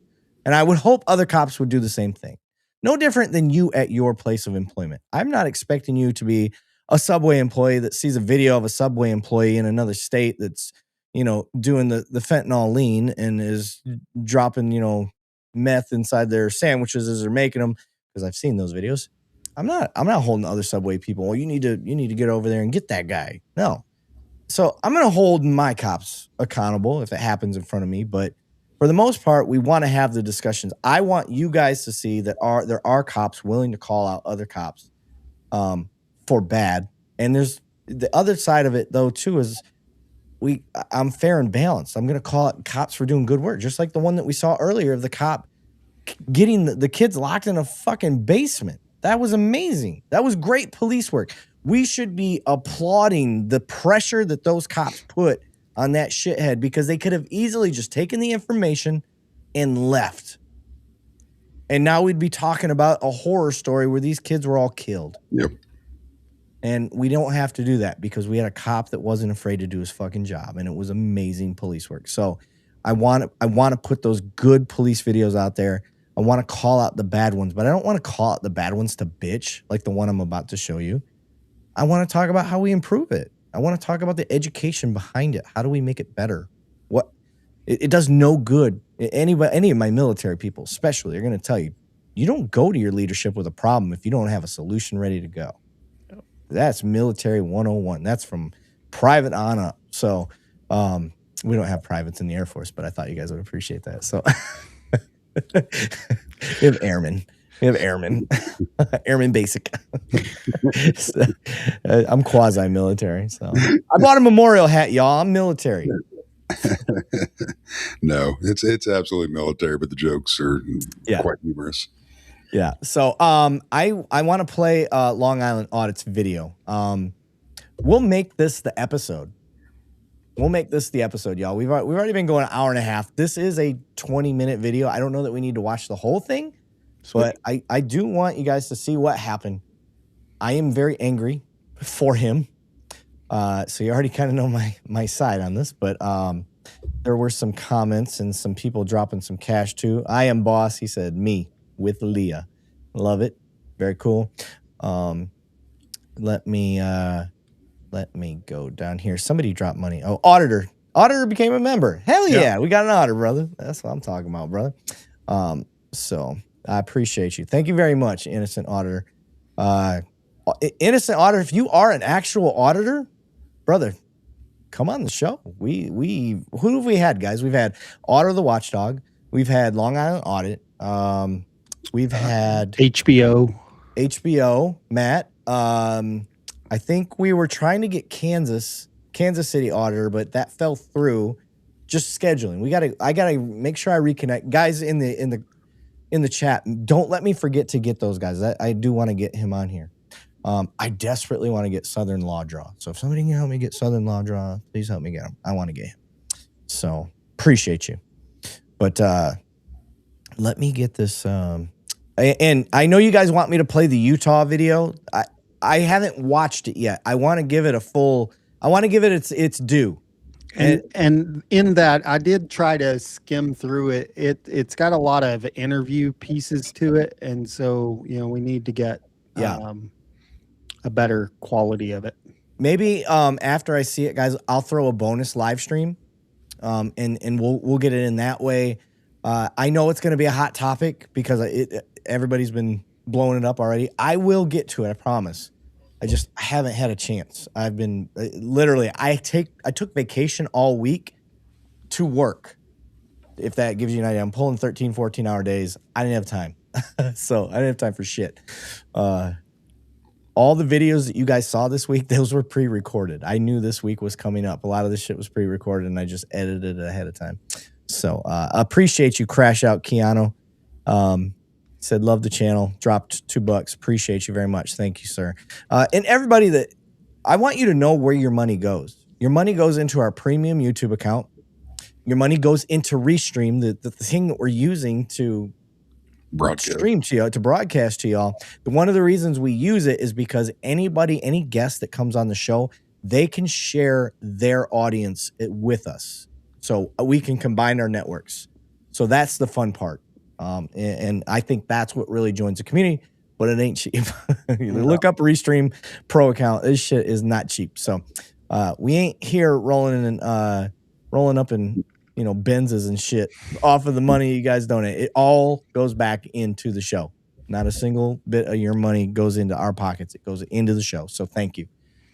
I know you could spend your money anywhere. If you ever choose to spend it on what we're doing, holy shit, you truly do honor me. And honor and integrity to me are two of the most important virtues that I see in people. I only surround myself with people that are honorable and have integrity. So I love it. That's why I let Mr. Big Bearded Billfold be around me.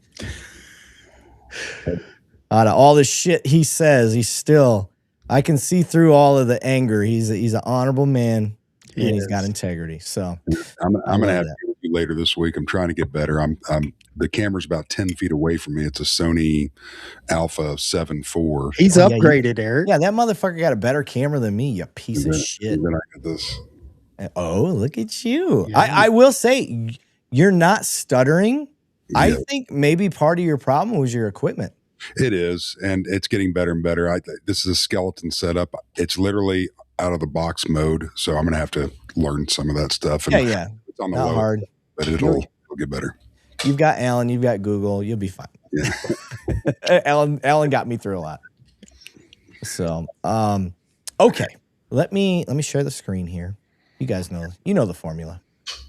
I feel like when I start doing this, I feel like Dave Portnoy, whatever his name is, that does the pizza things. He's like, y'all know the rules. One bite.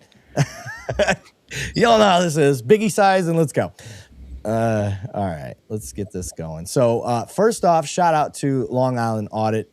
A matter of fact, y'all, I'm going to take a picture and send him a text message saying, hey, brother, we are watching your video on our live. Hey, Crash Out is saying, he's trying to kiss up right now. He says he's trying to kiss up. He likes your hat. You're damn right you like this hat, baby. Thank you. Don't you ain't trying to kiss up? My man got respect for a good hat.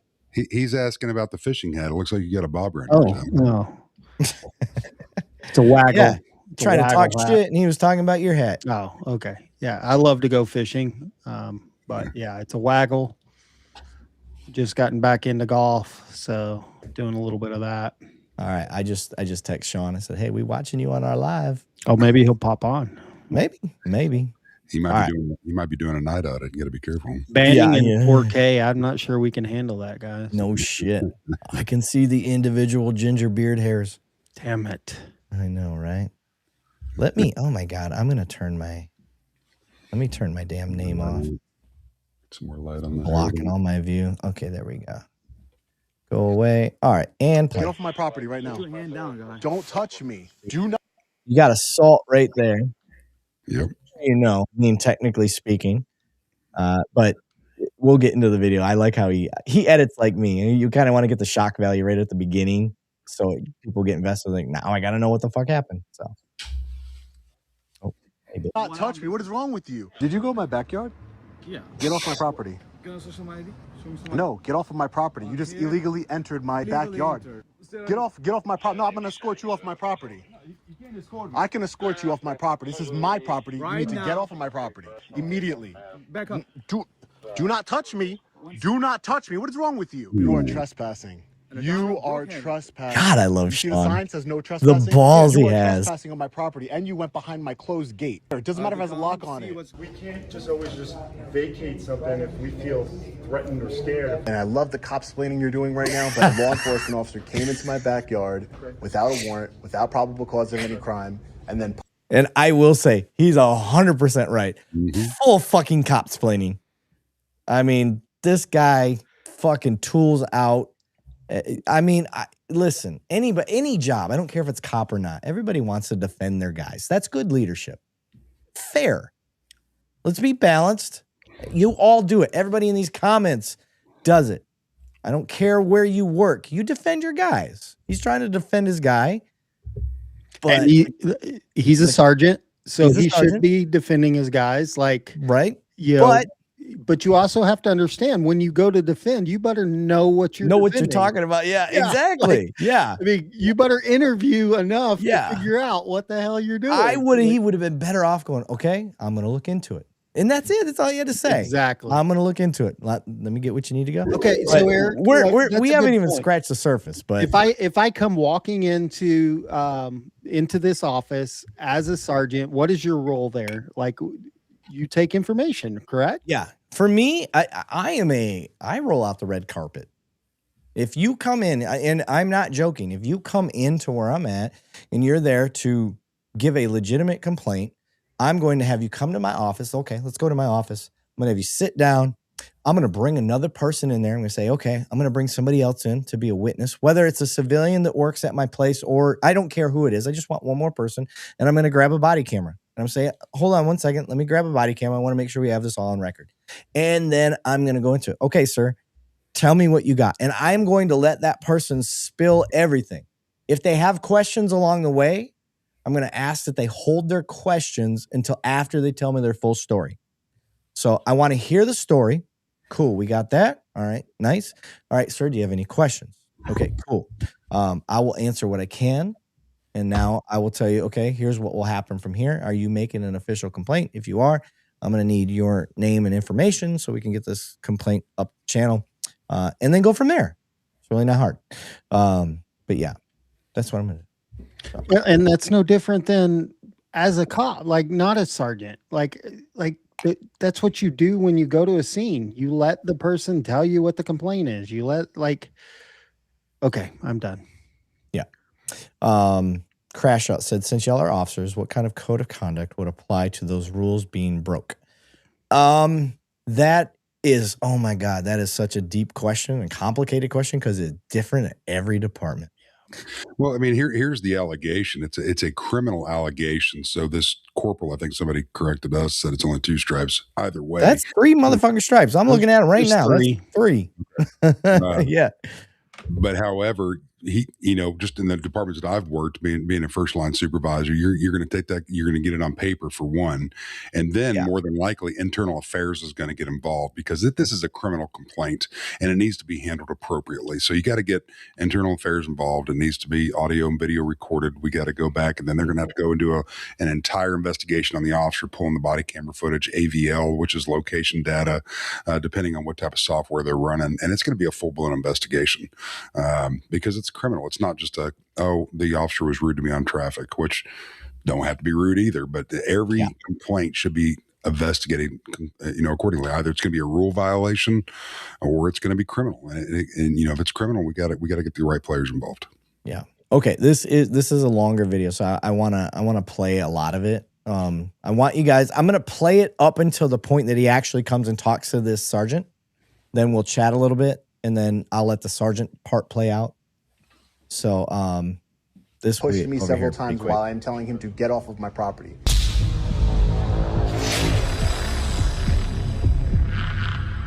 Shout out to Long Island Audit. Make sure you guys like, subscribe. Long Island Audit here, back again with another video. On May 25th, 2026, I was celebrating Memorial Day, having a barbecue with family and friends when Suffolk County Police Officer Ahmed, badge number 7992, approached my home for an alleged noise complaint. Pay close attention to the sound of the music or lack thereof in this unedited footage from one of my security cameras.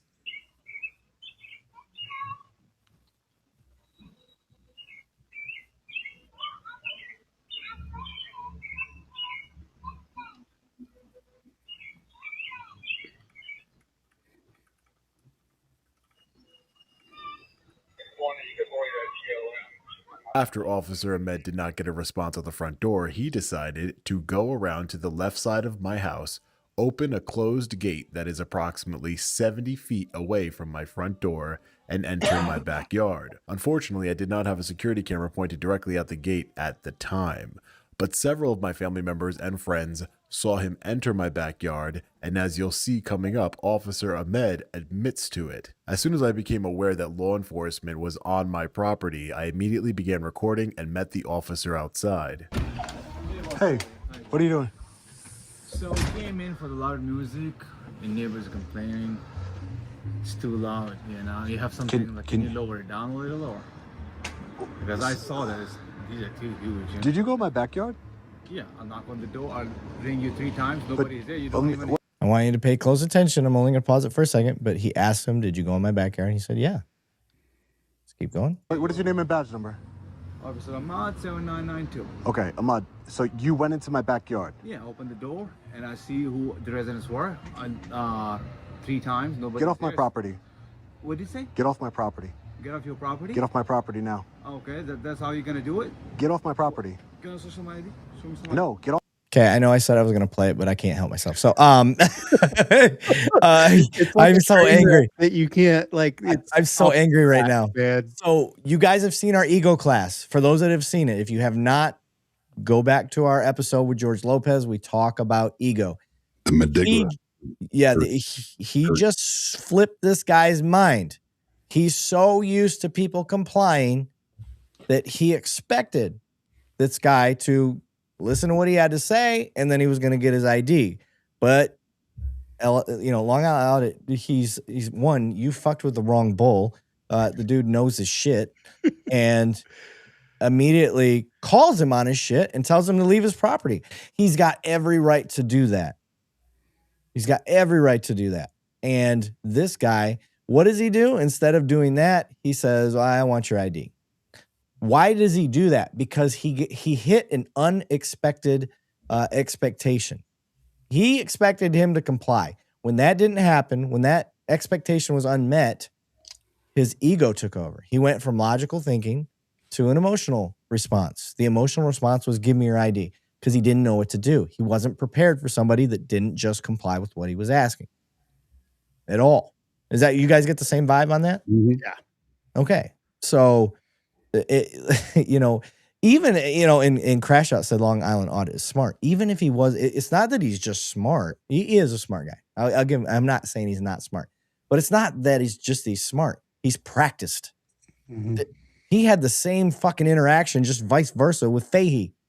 And I mean, he's basically doing the right way that Fahey should have done all of this when he dealt with that piece of shit.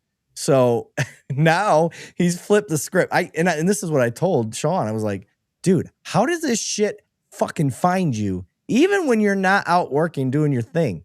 You're at home minding your own business. And how is his address not documented in CAD? Right?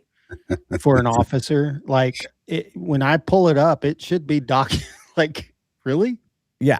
Yeah. The billboard truck is over there in his driveway. You're right. Yeah. Mag dump. Leah is not the guy to pull this shit with. Not now, not ever. Forefathers. Do you know where you're at? You better go check with someone and then get back to me. Right? I love it. And you went through a fence. Regardless if he has it on video or not, he has enough people that saw it. Right. Period. Yeah, he's got witnesses. And I'll give the camera's going to have it on it. Right. Assuming he's recording, but I'll give the officer credit. He owned it. That's good. He's being honest. At least he's being honest. That's okay. So Eric, you pull up, there is loud music and all that stuff. And it is a party that's going a little crazy. What would give you the right to go through that door? Nothing. Go through that gate? Nothing gives me the right, even if it is loud music. Let's say, okay, we're going to go over the fence and there's underage drinking. We're going to go with the offense, right? The offense is loud music. So we're going to go with the city ordinance. Correct. So it's got to reach a certain decibel level. I have to prove that. I can't just show up and go, oh, I hear music. It's too loud. That doesn't work. Nope. I have to prove it. So I still don't have a right to go in the backyard. I got to go get a decibel meter and I got to hold that out and I got to get it on my body cam and I got to show. Okay, here I am at the roadway. Here's the sound index that I'm hearing. It's at 20 decibels. Oh, shit. What do you know? Most decibels for loud music is, I think, 60 to 80 and over. At least that's where it is for me, depending on the time of night and where you're at. It varies. I will give you that. It varies. But you have to prove it. He's done nothing. He's done none of that. He has no meter with him to begin with. You can't say, well, I can tell. Through my training and experience, Nope. I know that that's at this amount of decibels. Doesn't fucking work that way. So, King Pomegranate said he's being honest because thinks laws do not apply to him. That doesn't make sense to me. The officer's being honest that he walked through the gate. Like, I can walk wherever I want. No. I don't think it has anything to do with him not thinking the law applies to him. I think he doesn't I know. love how he's walking through somebody's yard with his hands in his back pockets. Like, yeah, I think he doesn't know any better. No. I'm looking at this guy and he truly thinks because he's got a loud music call that he has that right. Yeah. It's not because he thinks he's above the law. He's just an idiot. Mm-hmm. This is fundamentally where some of the rub comes from my perspective versus y'all's perspective.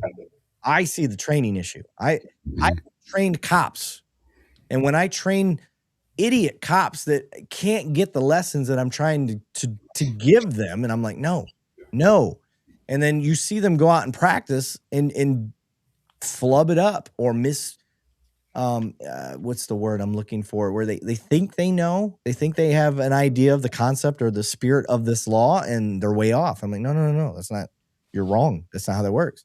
Well, and also I would give, as a corporal and as a sergeant, how much time have you reviewed body camera to make sure your team is, doing things right? Like, right, audit your guys' videos. Yeah, like you're making sure. Hey guys, I watched your body camera on this incident, and you foobarred it. You got to do better. Like, there's so much, because you're not on scene with somebody doesn't mean you're not reviewing their body camera and stuff like that. So, yeah. And this is where me and Mr. Billfold fundamentally just bump heads, because he said this officer admitted it because he knows the unlimited example that cops do not face accountability. He cannot be so undertrained that he thinks that anything he did was lawful. No, I truly believe that he thinks he was in the right. He thinks he knows the law, and he thinks that because he had an offense and a call there. How many times have you guys seen videos where I didn't just show up here out of thin air. I was called here. You called me here. I have to deal with this. Called me here, so I have a right to your ID.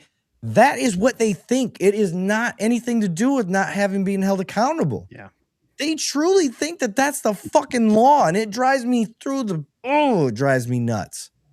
Ignorance. That's the ignorance of terrible training, and it's culturally indoctrinated because their FTO told him that, and he thinks he's right. And they never question their FTO because their FTO told them this is the rule. Yes. And this fucking cheese dick here thinks he's right. But let's keep going. Off of my property. You just illegally entered my backyard. Yes, you did. You cannot come into my backyard. Back up. I need you to back up. Back up. Back up. Oh, that finger pointing. That's not Who put their finger up first, by the way?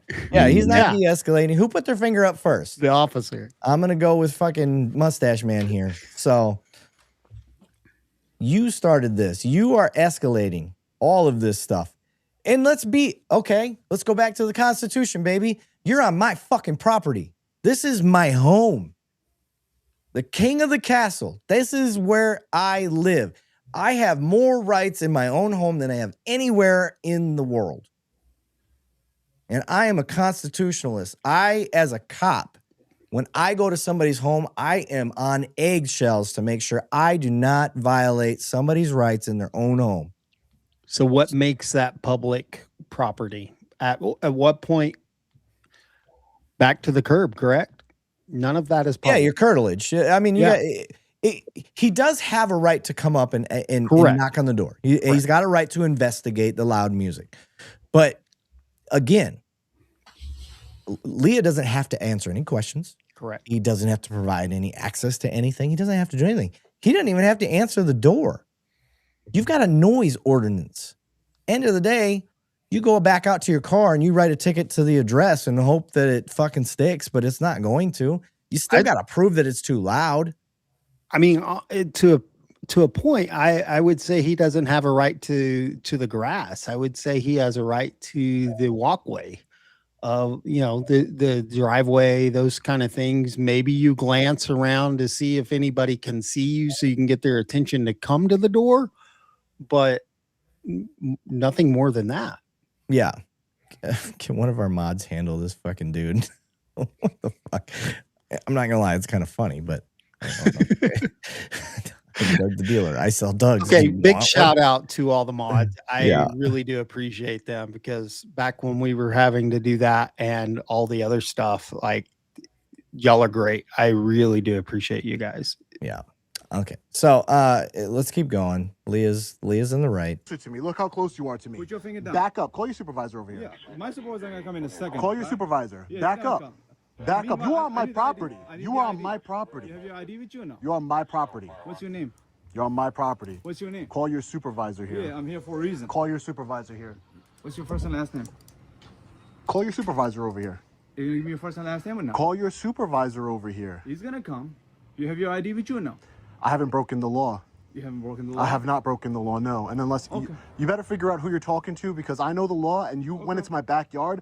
We have a problem. Get off of my property right now. Yeah, I'm coming back. Get off of my property. I'm calling the supervisor. I'm coming back right now. Great. Stay Get off my property. No, I'm going to escort you off my property. Fellow Patriots, here on Long Island Audit, we only work with brands that bring real value to our lives. And today's video sponsor, Incogni, has brought... They go after your info across the entire 60% off. Back off. Back off my property. Playing loud music. You are trespassing.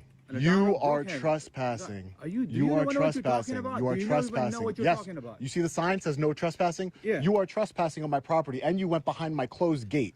So you are trespassing. It's open. It's not an open gate. No, it's not. Yeah, It self-closes. It doesn't matter. It doesn't matter if it has a lock on it. It's clearly.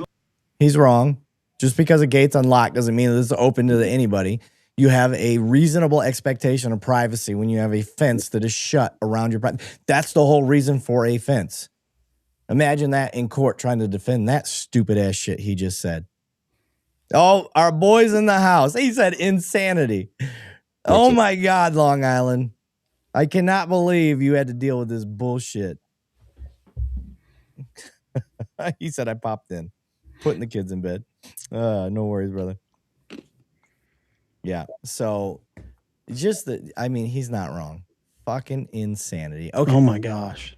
I'm gonna keep going. Intended to enclosed in a manner. Do you know the law? Enclosed in a manner. Yeah. Get off the property. Yep. How dare you come into my property? Ask you for it. I haven't broken any law. Get off my. You are breaking the law. You are breaking the law. You are trespassing. You are trespassing. Get off of my property. I am telling you. I'm ordering you off of my property. I'm ordering you off of my property. Get off of my property. I haven't broken the law. The question was asked, can they go in your backyard if there isn't a fence? No, they can't.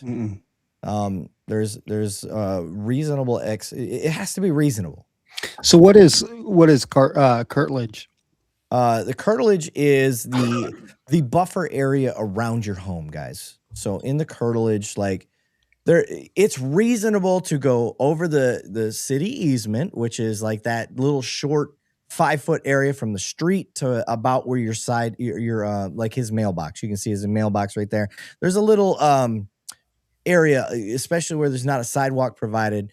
That's a city easement. You're allowed to go up on there. You're allowed to come up the driveway, and you're allowed to go knock on the door. And that area around the front of the house is what would be considered the curtilage. You can do that.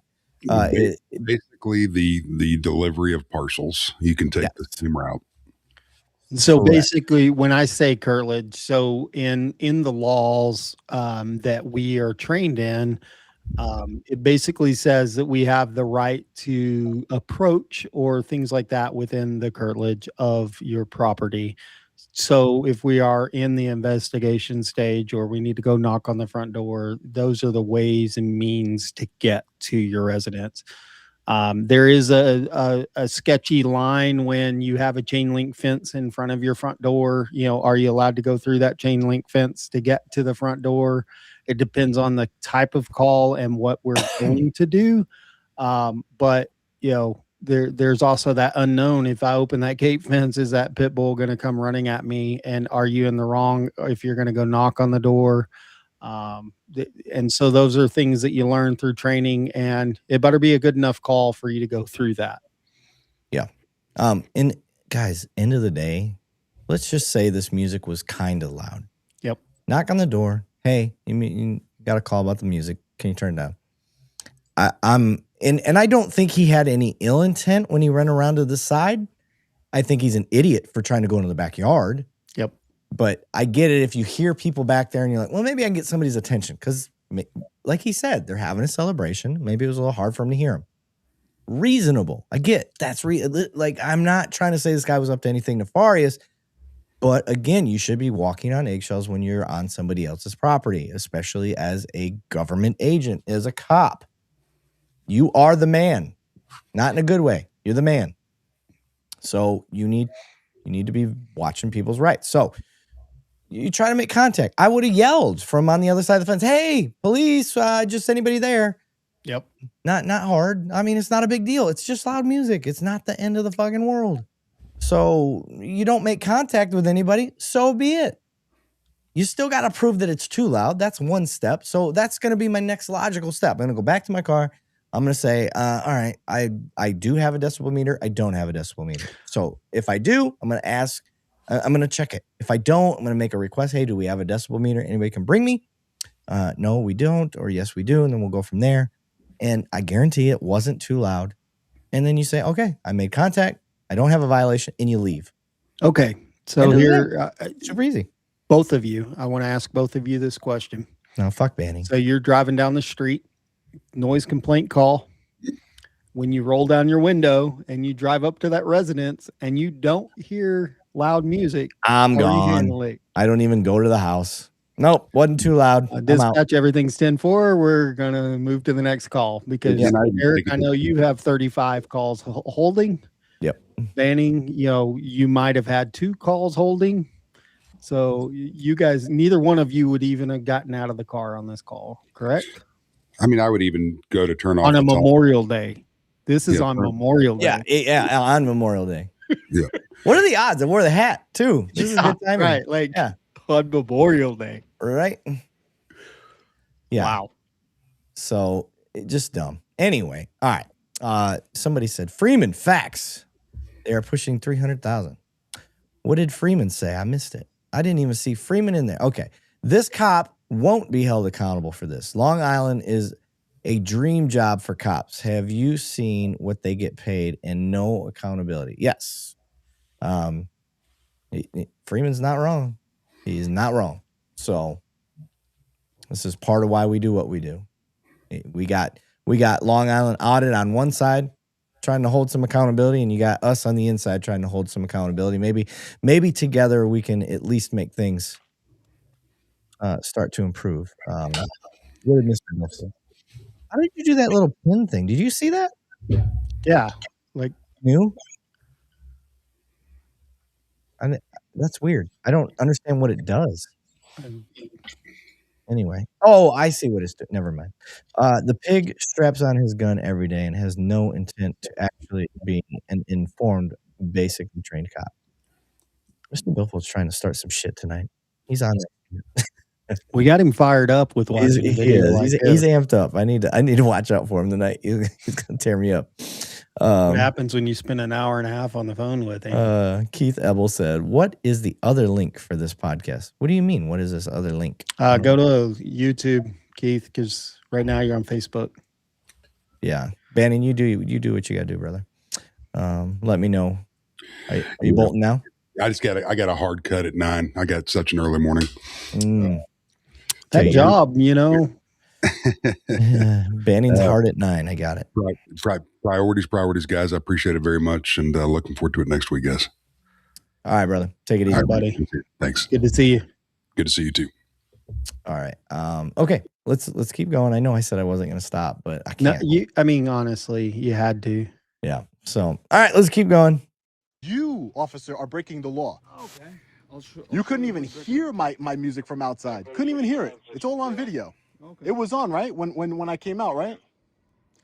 Yeah, take down whatever license plate you want, but you need to get off my property. Get off my property right now. Put your hand down, guy. Don't touch me. There's another Do not assault. touch me. What is Dude. wrong with you? And Get push off of him my off. property. I don't know how many times I have to tell you. I'm not touching you. All You in the put your name of hands on me. officer Are you safety. kidding me? Walking into it. Because I'm escorting you off of my property. Officer safety that had his hands in Get his off pocket. of my Did you hear what he property. said right Get there? your supervisor over He here. said, because I'm escorting you off my property. He goes, you are not escorting me anywhere. Interesting. Okay, keep going. This is my favorite How dare part. you? All of that. How dare you? All and of I will that. still stand here. How And- dare he push me on my property? And then- this is my property. Get off. And then you And get you in can your see car we and you have- jet. Unlike Sergeant Brian Fahey, I we love have no this. trespassing signs on our property. Is another one by the house. Look at him. Now he's leaving like the coward he is. Look at him. Running away like a coward. And Oh, no, he no, asked no, for a no, no, supervisor. No. We are going He to did. go into the He asked for a 6-3. supervisor. Now, listen, guys, I will say just because you ask for a supervisor doesn't mean you're going to get one. Yeah, like There's my no law. agency, there's only 3 officers on duty per shift. Okay, so you're probably, if the sergeant is doing something, you're not getting, it's just we don't have the officers. Yeah. Steve Wallace said, I'm going to need about an hour out of you guys. You got me, brother. I got to stay up. I've been getting up at 4:30 a.m. every day, and I got to go back to my regular job tomorrow. So I got to stay up tonight. So I actually texted my wife. I said, hey, you wouldn't mind if I got on the podcast tonight? That's awesome. Even though, and she was like, I'm tired. I'm going to go right to bed. So I was like, all right, I'll be on here. Because she knows I got to stay awake to just get my schedule back on normal. So Magdump said, Long Island Odd, I'm going to escort you to the end of your career. Too funny. Yeah, I do agree, Pomegranate. The little plant is kind of blocking the sign. It's not a great sign, but it's fine. It doesn't matter. It's posted. It's posted. He can make a legal argument that it's posted. Yeah. So yeah. But honestly, even if it's not posted, yeah.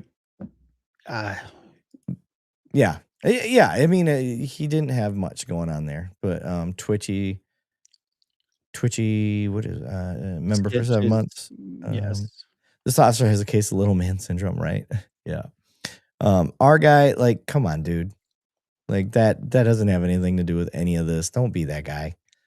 And if you knew anything about that scenario, like that's a 5-episode conversation. So yeah, we're not there yet. I do want to have a conversation about it. I just don't know enough yet. I've been waiting for the full Monty to come out. So I've actually got a couple people I can probably connect you with. I would love to get an officer that was out there. I have a connection. I've actually done a training with one person that was there, and then I have a direct connection with one of the guys that was brought in to do the after action. So oh, nice. Yeah, let's try to get that. I would love to have the Uvalde conversation because I would like to hear it from the horse's mouth from at least one person. So. All right, let's keep going. Precinct right now. Let's head over there. All right, fellow patriots. So we are here at the 6th precinct here this in motherfucker Selden, didn't waste New time. York, He's right just here like, on Long Island. I'm gonna go right to the this precinct. This is the precinct where Officer Ahmed is from. That's why his vehicle had a 600 number on it. So we're gonna see if we could speak to a supervisor here. That's kind of what just happened was egregious. Knowing the behind and the he needs scenes to be held vehicle's accountable. number I need to because speak of to a the supervisor. That's pretty cool. Yeah. That's why I say Sean's not an idiot. Speaking to somebody specific, you were. No, there was an officer that came to my home, and I need to speak right now. Yeah, he left, and I came here, and I need to speak to a supervisor about the conduct of the officer. Do you have your ID? No, I'm not gonna give my ID right now. I just want to speak to somebody. All right, I'll be with you shortly. Thanks, appreciate it. Yep, no problem. One eternity later. Hey, how are you? Hey, how you doing? Oh, what was your name? My name is Sergeant Cromer. It's K-R-O-M-E-R. Okay, my name is Sean Paul Reyes. I'm here to speak with you regarding. All right, hold on. You don't get to come in and drop frauditor statements unless you're going to back up your statement. Because nothing about this is frauditor. So, love to know that definition and what the fuck you're talking about. So, she made a comment when he first came in. do you have a problem with her asking for ID, Eric? I mean, he's under no obligation to No, give it. but she can ask all day long. She can guys. ask. Yeah, you guys know You my. know, she said, "Hey, can I see? Do you have any ID?" And he said, "No, I don't want to give it." Okay, Yeah. and she moved on. Like, Yeah, that's a perfect interaction. I'm an educator, though, guys. You guys know my stance. I think that officers should be required to educate when it's required and when it's not. Yep. So, no different. That's what the Miranda warning is. Nobody complains. This is the other thing. No cop complains about the Miranda warning. And really all that is educating a person about their rights. So why are we as cops not doing that already about everything else? If I go up and I make contact with you and I have a right to your ID, I'm going to tell you exactly why I have a right to your ID. But if I don't have a right to it, I need to tell you that too. I'm going to be like, hey, I'm Officer Levine. I'm making contact with you because of this situation going on over here. I got a lot of music complaint. You're not required to give me your ID in this situation, but it does help me when it comes to doing my information report that I'm going to have to do. And it can help later on if for whatever reason this goes further or something bigger happens. But you don't have to give it to me and let them decide. Now they made an educated decision. And I think a lot of people would love the transparency and the accountability. And I think a lot more people would be more prone to do it if they understand they have to or they don't have to. So shout out to Magdump. He dropped $10 in the super chat and said, let the cop splaining begin in precinct 6. Yeah, you ain't wrong, brother. You are not wrong. I'm sorry. I've been sick the last 5 days. Yeah. I apologize if you can hear it in my voice. For new people, this is not my normal voice. I promise you. Actually, that was the first time I heard it.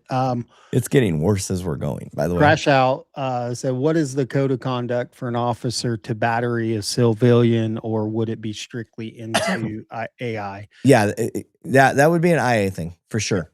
Yeah, it's already an IA thing. This is a criminal issue. This is not just a complaint based on conduct. It's a complaint based on an actual criminal offense. So, and lots of things are going to be brought into an IA investigation. Your background, your history. Have you had any incidents prior? All that kind of stuff. And so it's really hard to tell how this is going to be handled, but it's going to be handled. And we'll figure that out as we go. I love Freeman's comment. That cop already has the I don't give a fuck face. Mm-hmm. He's not wrong. Yeah, he came out of his office. He stood up out of his office doing paperwork, guys. Yeah. First he's like, really? I was on a roll. Yeah. Yeah. I got other shit I got to deal with. Now I got to deal with a fucking complaint. Fuck. On a holiday. Yep. Yep. Constitutional Country Girl goes, need more Smoke Wagon, Eric. Actually, in the summertime, guys, although Smoke Wagon is the best whiskey and bourbon ever, and we are not sponsored by them, in the summertime, I'm a tequila guy. So I'm on some El Tesoro. Ooh. It's a reposado. That's good stuff. Yeah. No additives. I'm learning from Tactical Tequila Podcast. So one of my coworkers taught me, if you'll take tequila and put it on your wrist, once it dries, if it's sticky, it has additives. If it's not sticky, and I was like, dude, I think you've drink too much, because now you're a connoisseur, and that means you're an alcoholic. But fair enough. So additives will leave a residue and it makes it sticky. Yeah. Mr. Billfold. Joe, if you do not like the Constitution, you are invited to move to a country that suits you better. Oh, man. Joe said, frauditors are always hard of hearing and always have had a bad shoulder when they are handcuffed. I mean, okay, Joe, I'll meet in the middle. Are there some auditors that have bad intentions, bad practice, and have zero concern about the actual Constitution and more concern about clicks, likes, follows, and money that gets involved with that? Yes. Definitely. Right. But you're not going to see us share that on here. Long Island Audit the Watchdog. I always say his name wrong. It's either Jeff Gray or James Gray. One of those. I apologize. I just did something in my brain and can never get it right. Honor your oath. I'll put it that way. Let's see. Kansas City audit. HBO. Matt. FAPA. Any of these guys. All stand-up auditors. Those are the ones that we pull. Why? Because they're right. It doesn't matter if you think they're frauditors or whatever you think they are. If they're right, you should be more on board with the fact that they're right and the cops are violating their rights. And they're educated. Like they may not have college educated, but they are educated in what they're doing, and they're not just throwing content. Yeah. So I love the communities jumping on him. Give him a chance. Let him say his piece first, guys, before you jump on him. You know how this goes. He's not the first person to jump on here. Crash out. You're gonna fit in great around here. You're gonna fit in great. But the other side is too. Some of you guys came in here hot anti-cop, and I didn't just have you booted either. We talked it out. So give him a chance. Let's let him talk it out. We can meet middle ground. That's what we're supposed to do. But all right, we're gonna keep playing. An officer that just came to my home, Officer Ahmed.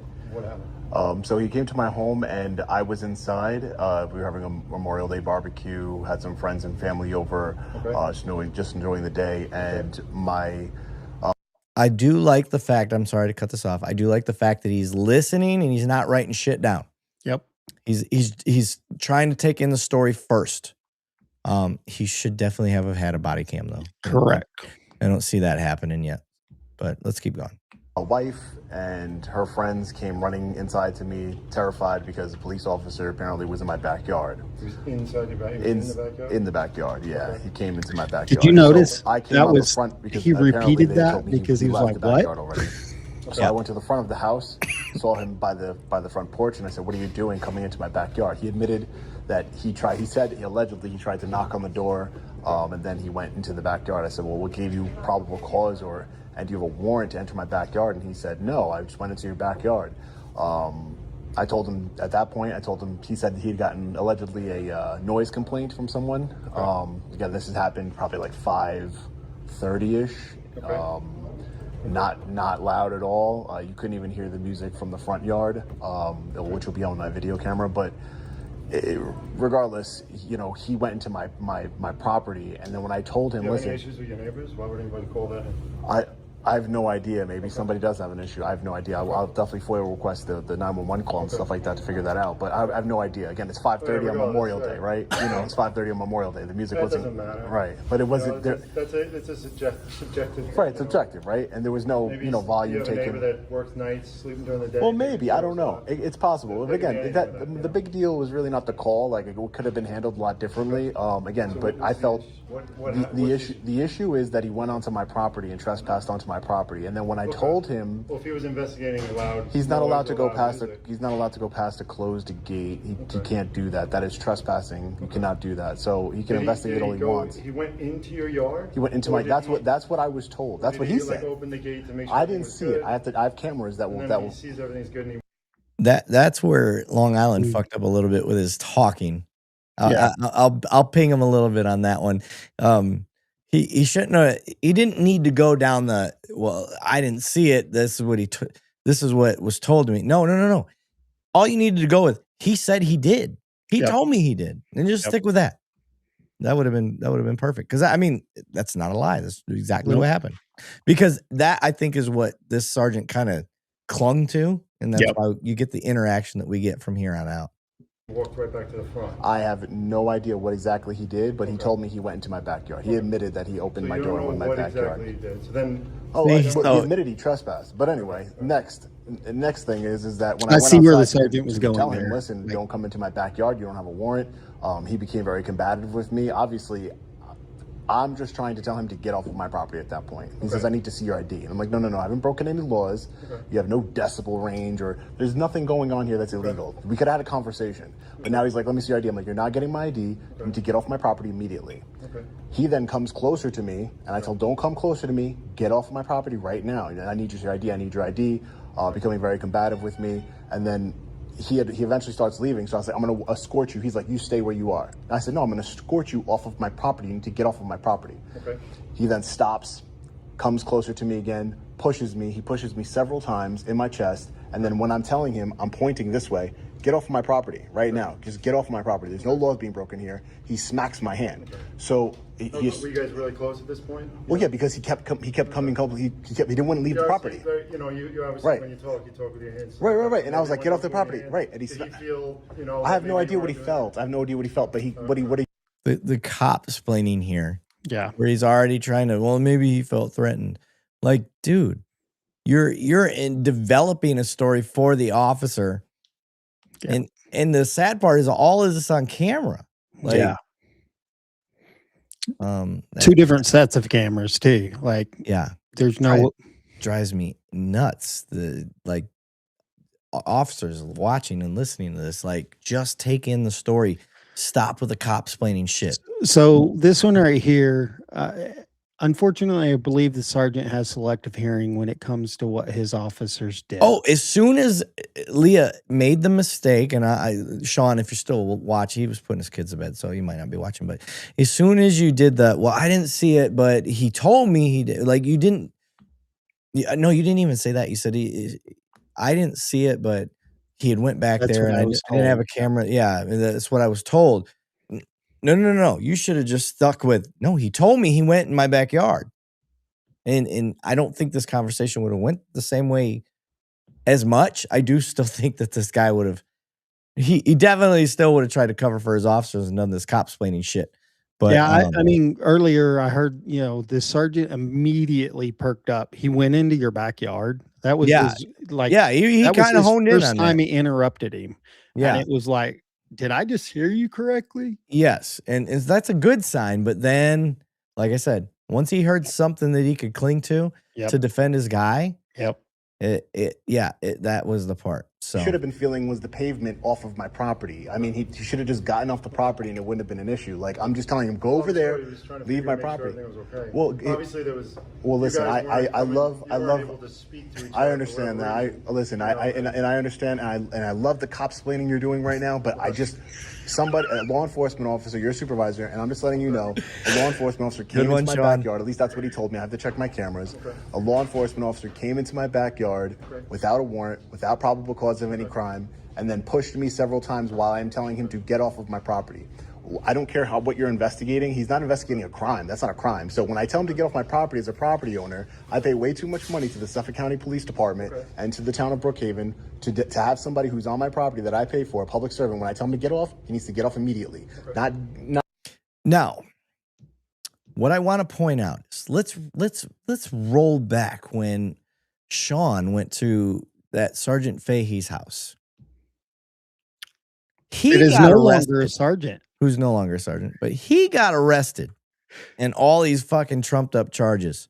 They threw the red carpet of cop explaining bullshit that they could get for him being unarmed, showing his hands and listening to everything as he went and did his investigative reporting by going up and just knocking on the door and then leaving because he was told to leave. Versus this cop who shows up, has no offense, goes in a backyard, makes physical contact with the officer. Had Sean defended himself, then what would have happened? Oh. Right? Yeah. Like, this is what pisses citizens off. The double fucking standards. And this is the shit that we need to point out as officers. Like, this is our job. This is the side of the house that we need to stand the line on, is defending the Constitution. It has to be fair. End of the day, it's a fucking noise violation. Who gives a shit? Now you put your hands on somebody. So that's the shit that irritates me, is flip the script. Sean would have been in cuffs. Yep. Put it back this way, and we're cop-splaining. We're talking our way out of all of this shit, and it's not a big deal. But what would you have done if that guy was a cop that lived there? We already know, because we saw what they did with Fahey. It's unfucking believable. And this is what pisses citizens off. And I am with them. Don't get me wrong. I love good police work. I love good police work. We are making a mountain out of a molehill for what? For one cop that doesn't know his fucking job. Really, it's all it is. Let's keep it simple. He just doesn't know his job. Right. Okay. Does he not know his job to the point where he doesn't deserve to be there? Well, I would say maybe not, but you put your hands on somebody. Okay. Now you fucked that up for yourself. That's on you. So, Ario dropped $5 in the super chat. He said, I hear a lot about just making sure everyone is okay. Yeah. So.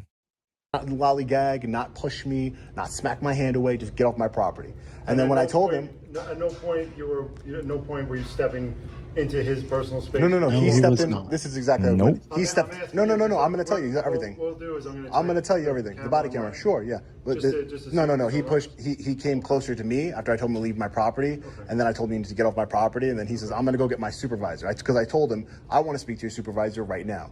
He kept telling me ID. I said I haven't broken any laws. I know the law. You know I know the law. So I was telling him I'm not. By the way, Sean, I hope you're watching right now. Your New Jersey accent comes out when you really get riled up, by the way. It does. I know the law. So King Pomegranate said it's an alleged noise violation at 5 p.m., not 2 a.m. and on a holiday. Yeah, totality of circumstances too. Well, and I will, here I am going to say it. Even if it was 2 a.m., I don't give a crap. Right. Yeah, I mean, unless it's egregious, but it wasn't. It wasn't egregious. It was not egregious. No. And even if it was, write the ticket and leave. Yep. What more do you need? Write the ticket to the address. You can do that. Yep. And you still have to go. Well, at least in Texas, I don't know about other places. I need a complaining party. Correct. I have to get a signature from the witness of the person that wants to file the complaint. Yep. So that's the other part. Do you have to take a complaint and have them sign that, or what do y'all have them sign? And they have to sign the actual ticket. They sign on the back as the witnessing party. Okay. Yeah. For us, we have to, print out a complaint and have them sign that. So. Yeah. Crash I have Out. a bunch of fake, or unfilled out ones. Crash Out said yes. Serious question. What's a justification to defending yourself from an officer if an officer does put hands on you, and at what cost do you defend yourself with a fist with a guy with a badge? You don't. You want my advice? Don't do it. You can be right and be dead right, or you can be right and do your time in court. I would say your best bet and your best friend is video. Yes. Immediately start videoing, like everybody has the right to do, just like the officer is doing. Yeah. Be the best witness when the officer, because the thing that you don't know is the second officer doesn't know he's coming up to. And so, right, wrong, or indifferent, you don't, the second and third officer is just responding as backup, and they don't know the whole story. Yeah, I will never recommend that you put your hands on anybody like that. It's too dangerous for you. You can be right and just get killed just like that, and that's not worth it, y'all. Try to win in court. Try to win it that way. If it doesn't work out, I'm sorry, but man, I want you to be there for your family, and I don't want you to be behind. That's the last thing I want. And the last thing you need is a dude looking for an excuse. Again, I'll bring up Sonia Massey. You guys know the case. The boiling water. That motherfucker was looking for an excuse. Fuck. Now, I'm a big proponent that officers don't wake up hoping that they get to shoot somebody. But why does outliers. our blood still boil every time you say that word? Like, I know. Every time. Yeah. The Sonia Massey case, I have probably brought that up on every fucking live that we've had the past 2 months, I swear. Because that dude's just the example to me as the worst of policing. And every indicator was there and it was ignored. And I get if cops, this is why I don't like the echo chamber shit, because I know cops that tried to cop-splain some of that shit to me. I'm just like, I ain't got time for that. So Anyway, all right, let's keep. Did I miss anything in the comments? No, let's get. Okay. No. We've never met. But I'm assuming because of the way he acted afterwards, there was some sort of internal. I guess I'll try and get the phone calls and stuff like that. But I'm good looking officer, by the way. I will say that. About who I was. He's well put together. Presented himself well. Because I told him to get off the He looks property. fit. I told him I wanted to speak to a supervisor. He said, "I'll be back. Don't worry." So he goes to his car because I'm going to get a supervisor. He goes to his car. I'm waiting by his car. About 10, 15 minutes pass by. He gets on the phone. He's talking to somebody. He took my license plate number so he can obviously try and figure out who I am, right? And then he immediately just takes off, speeds off through my neighborhood without providing a supervisor, without any sort of conflict resolution of what was going on, my complaint right there. And that's when I drove over here to speak to you. And that's why I'm assuming he knows who I am, because why wouldn't he just get a supervisor there? He told me, he was so tough telling me, I'm going to come back here. I'm going to get your ID. And as he put his hands on me, but instead of just getting a supervisor there, he kind of just ran away. I'm not sure. I didn't speak to them. No. Again, it's all on video, and I have no problem sending it to you. I wasn't there at the scene. Right. I don't know why. Just going off the way you're telling me that if he got a loud music complaint or a loud noise complaint, okay, he would have been trying to make sure everything was okay. I don't know if he entered your yard or not. He's gonna. Well, the camera will tell, right? And I'll have a camera on my end, my security cameras. Yeah. If he opened up. Did he break a lock to get in? Was it locked? No, he didn't break any locks to get in. No, but So he went past the criminal trespassing statute, officer. He just looked in. I have no idea. I need to watch it. Okay? I don't know why would anybody not be okay for a noise complaint. No idea. Right, exactly. It doesn't make any sense, right? Could be any reason. Why would somebody play loud music if they want to cover something up that they're doing? Nobody knows if he's not going to. But he didn't have any other art. He didn't have any other. Quit cops. Shut the fuck up. Just say thank you for your information, and we will look into it, sir. Why wouldn't your you? incident number? Maybe you were killing 1,800 baby seals in the backyard, and you're trying to cover up the sound of the genocide of these seals. Maybe that you're not allowed to kill baby seals in your backyard. Maybe aliens were you and the aliens were doing things where anal probes of children, and now you were trying to cover up the sound. Don't talk about the aliens, sir. Fucking Jesus. Like, honestly, if you're a cop out there and you're listening to this, if you can't hear the bullshit and put yourself in a citizen's position and hear exactly what Mr. Perfect Haircut here in sleeve tattoo is saying, and not be like irritated, like, all right, bro, like fucking relax. Like you're fucking going a little too over the top. Yeah. That's some dumb bullshit. You're part of the problem if you can't hear this. I haven't seen this name, and so I agree. The sergeant literally implied that somebody would play loud music to cover up a murder or a crime or so. So thanks for saying something with the Don. But like, come on. Like, yes, that probably is the case because people would scream and things like that. But I play loud music. Like, I'm allowed to do that. Dude, I am. Sigh. Okay. Let's keep going. The reasonable suspicion to suspect there was a crime. If I'm going up and I'm knocking at a door, I get a report of loud music. Right, and that's it. I'm knocking at the door, I got no answer, nothing's going on. I see cars are there, but I don't see anybody answering. I look around, I take a peek. Did he peek into the yard? Did he walk? Again, I don't know exactly how it went in. As a sergeant, he's not doing the cop any favors here. To my knowledge, I haven't seen the video camera footage yet. I came straight here. But to my knowledge, he told me he went into my backyard. And based on the reports of my family members and friends, they told me he went to the backyard. So I will have the video of it. But again, I'll have the video of it. If he pops his head into the yard, he sees everything's okay, then he walks right back to the front. Right. Well, he's not supposed to be opening my gate. He's not supposed to be opening my gate. Conversation with you. But there's no crime taking place at that point.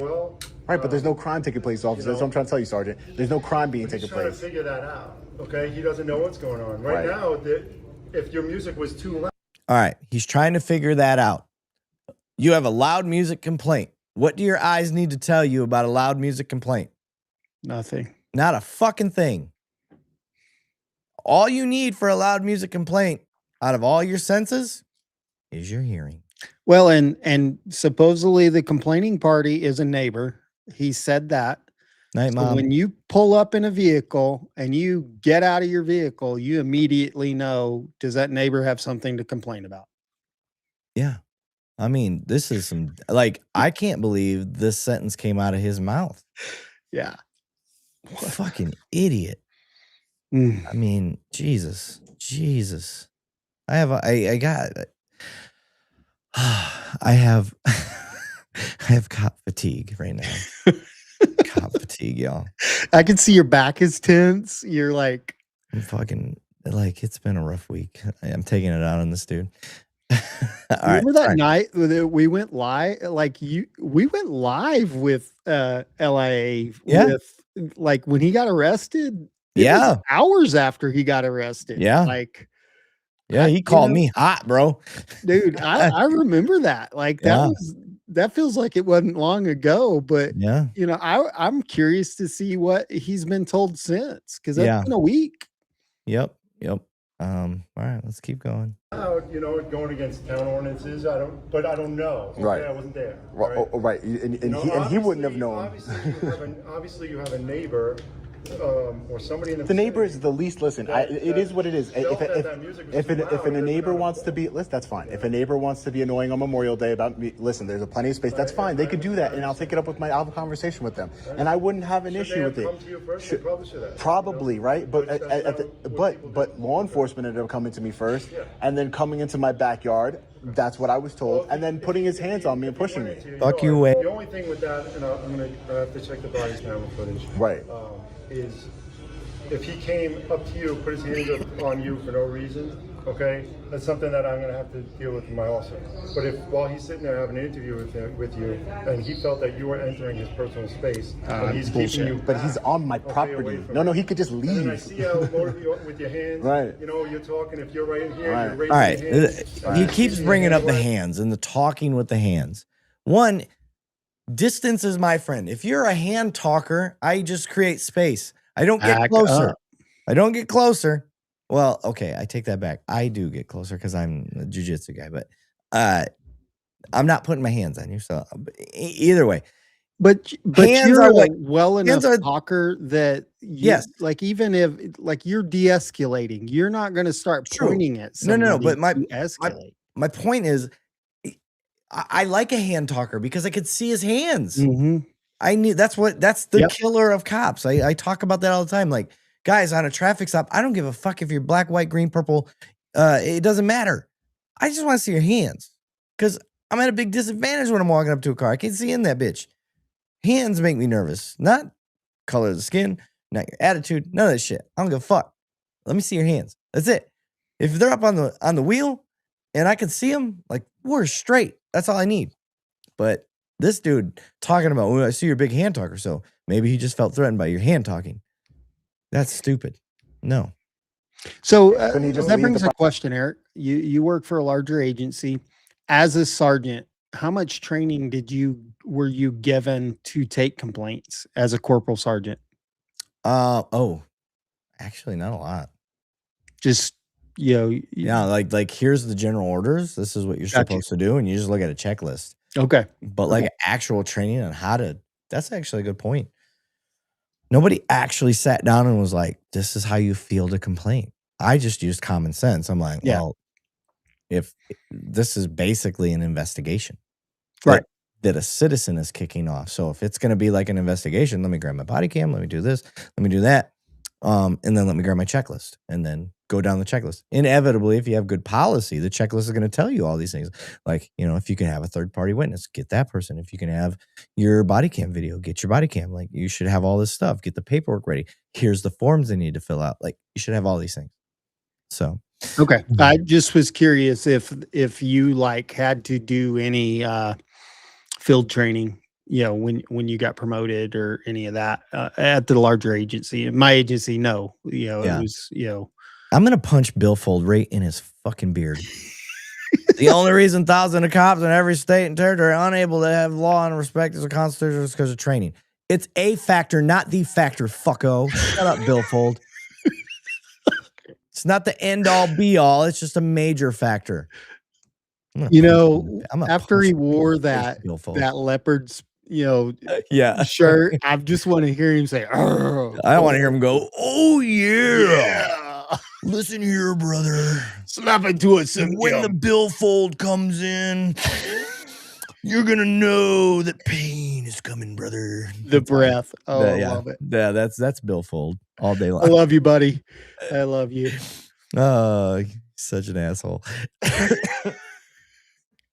I apologize. Okay, let's keep going. Property if he was so scared or felt threatened? If he was trying to figure out what's going on, we can't just always just vacate something if we feel threatened or scared. If we When you're in the Your wrong. feelings have nothing to do with my property. Like, it's just my property. So he was trying to get to. Like, I just wanted him off of the property. He was probably trying to have a conversation with Well, you. no, because I was not yet. It was never You're going to gonna have a speculate conversation as a with me sergeant. once you Good. entered in my backyard, okay? There was never going to be a conversation. So right away, There was you were never already gonna be. not going to have a conversation with him. Well, no, the only conversation I wanted to have with him was get off of my property, and he should have complied, because that's the law. You were entering that conversation. You started that conversation off. Because close. a member of law enforcement entered in my property, yes. I was. I just want him to leave. Would this have gotten better if you just, the music wasn't? Would have gotten better if he just didn't go in my backyard? Yep, Okay, you're right. so It would have. knocks on the door, hey, I'm getting a report of loud music. So the music wasn't that loud. Right. I apologize or whatever. I don't Right. know why a neighbor Right. would have called that in. Right, I don't know either. He's allowed to ask you for ID. You're allowed to say no, which you did. Right. Okay. Did he force you to give him ID? No, he told me he said he was going to come back and enforce me. He's I'm going to go get my supervisor and I'll be back here. But again, there should be no reason why he's putting his hands on me. You know, he asked you for ID. You didn't give it to him. You told him no. He didn't force you to give him ID. No, he did not he force took down me. license plates because this is public view. He's allowed to take down license Right. plates. But this is private property, and I told him to get off multiple. I gave him multiple. So does trespassing, officer? Does the trespass? Let me ask you something, Sergeant. Does the trespassing law apply to members of law enforcement? Not even listening. Does the trespassing law apply to them? You told him to leave your property. Okay, Multiple times, right? Okay, multiple times. He was trying to figure out what was going on. Okay, that's what it sounds like. It sounds Okay. like he was trying. So you're telling me that law enforcement, Suffolk County Police, are above the trespass law? You don't give him ID. I don't have to. You don't. I'm just saying. You Right. don't give him ID. He was asking. You don't. And I'm guessing that it was clear at that point, or that maybe the music wasn't as loud as. Maybe it wasn't loud enough to do anything about it. I have no idea. And then, so he leaves, goes back to his car. I don't know who he spoke to. Okay, I don't. And eventually he leaves. So he didn't speak to you because he said he was calling a supervisor. I'm sure there's multiple. I know. I'm sure there are. But no, he didn't speak to me. Okay, that's all I wanted to know. If he spoke to you. You know who I'm referring to when I say Officer Med? I don't know his badge number. I know who you're speaking about. I know the officer, but I just want to make sure you know who I'm until we speaking spoke, about. right now. No, I understand, and like I said, I would have no problem. You know what? I'm gonna follow up with Internal Affairs in Hauppauge, and then again, I just wanted to bring it to your attention because I think he committed a crime, at least a harassment or possibly criminal trespassing. Because when the law in New York State is criminal trespassing is if you go into an area that's designed to exclude intruders. Obviously, a fence is designed to exclude intruders, and the officer allegedly, again, I'll see the video camera, allegedly crossed into my property. Whether the fence is designed to keep somebody out or keep somebody from. Well, if it's enclosed, right? We'll see. All right. Well, like I said, I'll go to Internal Affairs in Hauppauge. You can do that. Yeah. What were you looking at? I wanted to let you. I want to put in a complaint, but it seems to me, I just whether you want to investigate on your own. I don't know how this works internally. Right. Look at the body camera footage. Right. No. He just told you he's going to talk to IA. Your job as a supervisor is to go, oh, okay, you want to file an official complaint. I need to take that right now. Is there? I have to initialize it.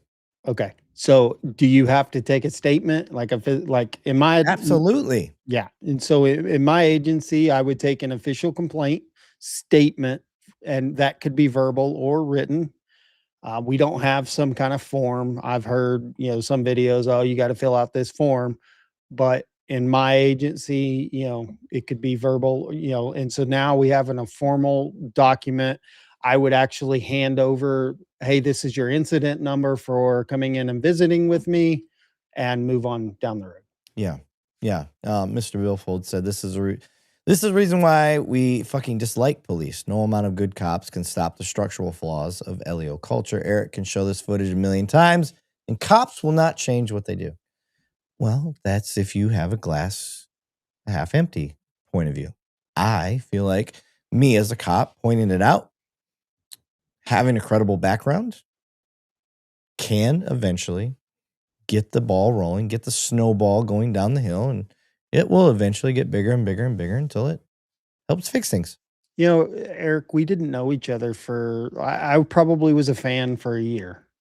I watched your videos. You know, we met that second year at the show. I met you the first year, and I was a fan for a year, and then became a part of the show on that second year.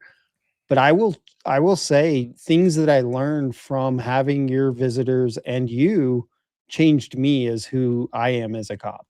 I do look at things a little different because I was in a small fishbowl and I got an outside perspective. And I think sometimes you forget when you're in that smaller fishbowl of, you know, how people do it different. That's the thing that I'm so impressed with as we bring officers from Chicago and San Diego and Florida and all over the country.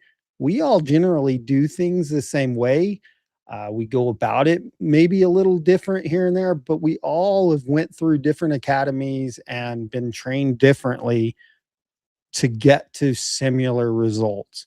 And you know, the good officers want to be good officers, but maybe have little to no training versus. And I will tell you that some of the things that I've learned from you would make me think differently while I'm on the street. So I do appreciate that. But what this show has brought to me has broadened my scope because I haven't gotten the opportunity to see outside of my fishbowl. Yeah. And yeah, Mr. Billfold, suck it. How you like that? We didn't even know each other for a year. Yep. And thanks to what we're doing, we changed Alan. Yep. How you like that? One at a time, baby. One at a time. I'm It's not that trying whole to, starfish thing, right? yeah, I'm not trying to freaking change the whole world right overnight, but one at a time. One snowflake at a time, Mr. Billfold. I can hear him right now. Oh, I know he's laughing and he just wants to yell at me at the same time. Exactly. Yeah, he's great. All right, let's keep going here. And then if I see anything that was done wrong, it's something that I'm going to have to follow up with this officer on. Right. But something that I suggest you do, call internal affairs. I will. I'll go there, yeah. I'm not, hop up. 4th precinct, right? Hop is, That's where they're at, right? Yes, it's part of it. Yeah, okay. He didn't even know. Yeah. Sean Ray. No, I have it. Thank you. I appreciate you taking the time to speak to me again. I'm not trying to. It seems like you're kind of minimized it a little bit. I'm going to be honest with you. I like that Sean called him out there because he absolutely was. I mean, he's not wrong. He was trying to minimize it. He was trying to placate and he's trying to get this whole thing squashed. Like, it seems like everything I'm telling you, you're just like, but maybe this, but maybe that. I'm giving you an explanation for things, okay, based on what a reasonable officer would be going through. All right, well, we can make the determination whether it's reasonable after the video. I'm going to have to watch his body camera. Right. Because if there's anything egregious or anything that he did wrong, I swear this officer's been holding the fort. Okay, but I can't just go off of just what you're saying. No, of course not. I'm going to have to do that as well. Of course not. Yeah, I'm just giving you my side of it. And do you have a card where I can email you the video footage so you can have it? Yes, I can get you some. Okay. I don't have a card, but I can get something where I can. No. Okay. All right. Here's how I know that this guy gives two fucks about what Sean's saying.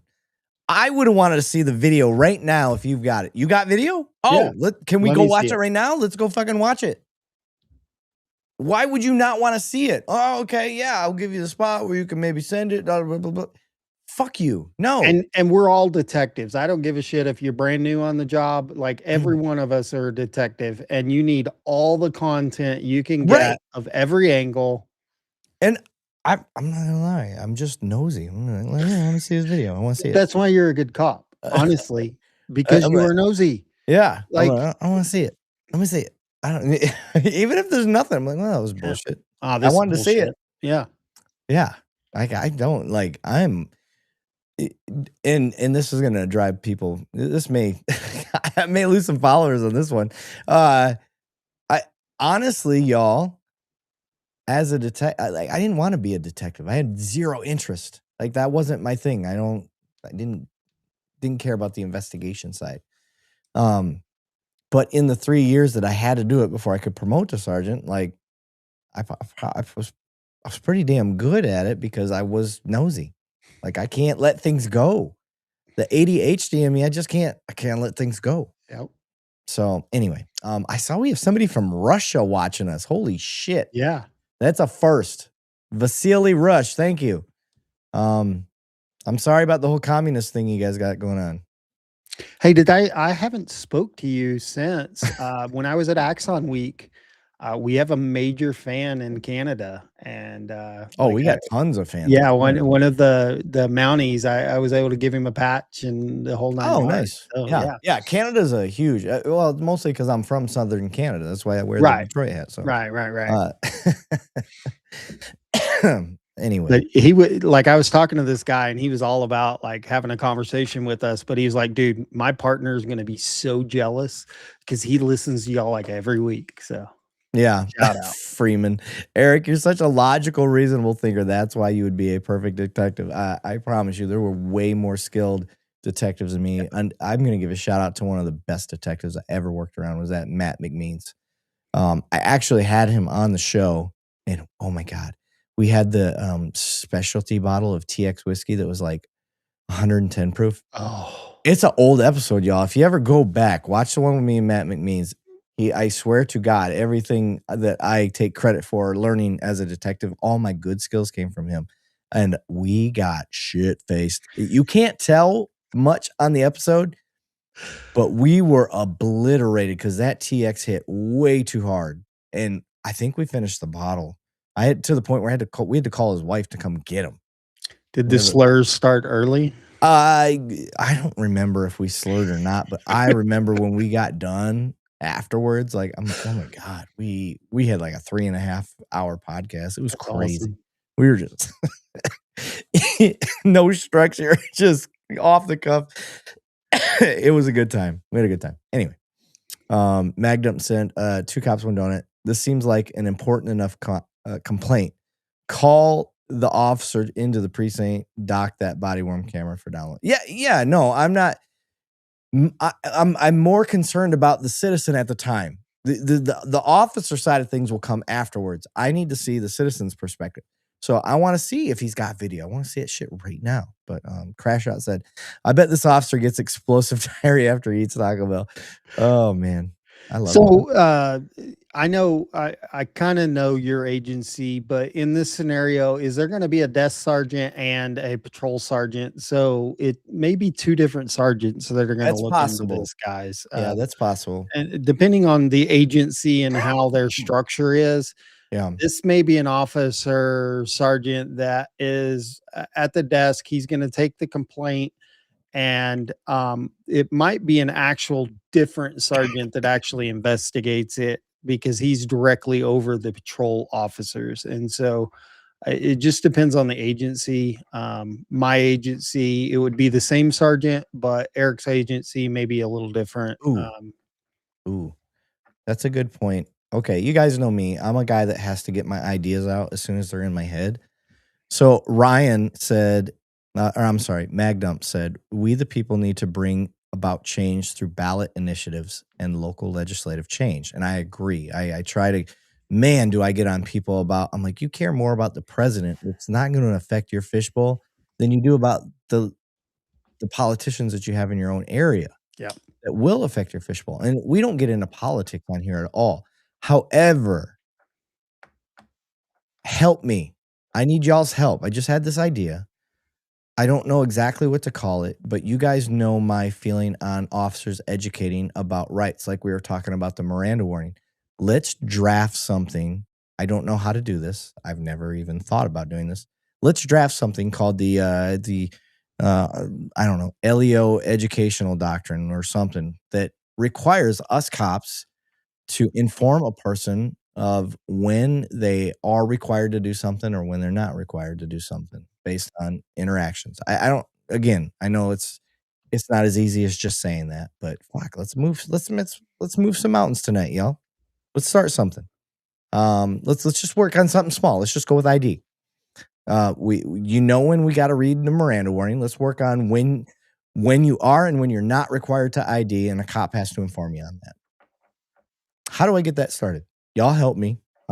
Send me a direct message. Send it to Alan. Send it to our mods. Yep. Let's jump on our Discord channel. Our mods can post that in the chat, and let's get a channel set up, and we'll start chat GPT and this shit and figuring out how we get that movement started. Maybe we can make some legislative move where cops have to do a little education. I think that'd be cool. So anyway, all right. I'm gonna. How much more do we got? We ain't got a whole lot. Yeah, so I can send you the video. That's it. I can do that. Yep. Give me one No second. problem, Sarge. Thanks. Yeah. Yep. This is me, my name, Okay. Sheila, my email, and then just so you, Yep. I know you said you had it. But All right, I appreciate it. Internal Affairs. Okay. Yeah, I'll shoot you over the information. Hey, he You gave can him the take a look at it information. Sarge objectively. did his job there. Right. I also have to, right now, I'm going to be reviewing the All right. Sounds good. Thanks, Sergeant. Appreciate your time. Thanks. Take care. You know, I gotta say, law enforcement literally just wants to defend themselves. That's what they want to do. Look at this. And again, And that does not make Sean wrong. What he just said, that is a citizen's perspective. And we just saw the example that he had, and he's not wrong. Mm-mm. That's huge insight. Officers should be watching this and go, oh my God. Like that's a huge insight perspective that you're never going to get from a lot of people. You saw the whole thing. That's a great interaction. That's a great perspective. That wasn't a great interaction. I mean, what I mean is it's revealing. Yeah. It's a great revealing interaction. So yeah, Magdump said, I'm working on a law, Public Servant Evidence Protection Act. Ooh, I like it. Hey, are you seeing me freeze up? Start waving your hand like that. Like a minute ago, I was frozen for a little while. So I just making sure, like, I'm starting to have weather roll in, guys. So if you guys, if I drop off, there was another one, and this is kind of a good question from our Crash Out. What agency does this as far as supervision compared to maybe a trooper sheriff compared to a city police? Oh my God. I'll take it from the trooper sheriff perspective. I work in a smaller agency, but I work really close with Texas Department of Public Safety and the Sheriff's Department. So honestly, taking a complaint should be the same at both of those agencies. City police is the same, but everybody has different protocols. So we all have departmental policies that will say this is exactly how we take the complaint. And so I can't speak for any of those agencies and how they would take it, but I will tell you, depending on the amount, because we are a smaller agency, we will do the internal investigation. So say there was an assault, we will do the civil side of that investigation within the agency. But if it needs to be a, like, say we actually assaulted somebody, then that would be turned over to the Texas Department of Public Safety, and the Texas Rangers would investigate that. And my department would call them in and say, hey, we need a separate investigation on this assault, because what we use that agency for is extra hands. And so since they're kind of an outside agency, we will get their perspective on the actual assault side of it, but there will also be an internal investigation on it.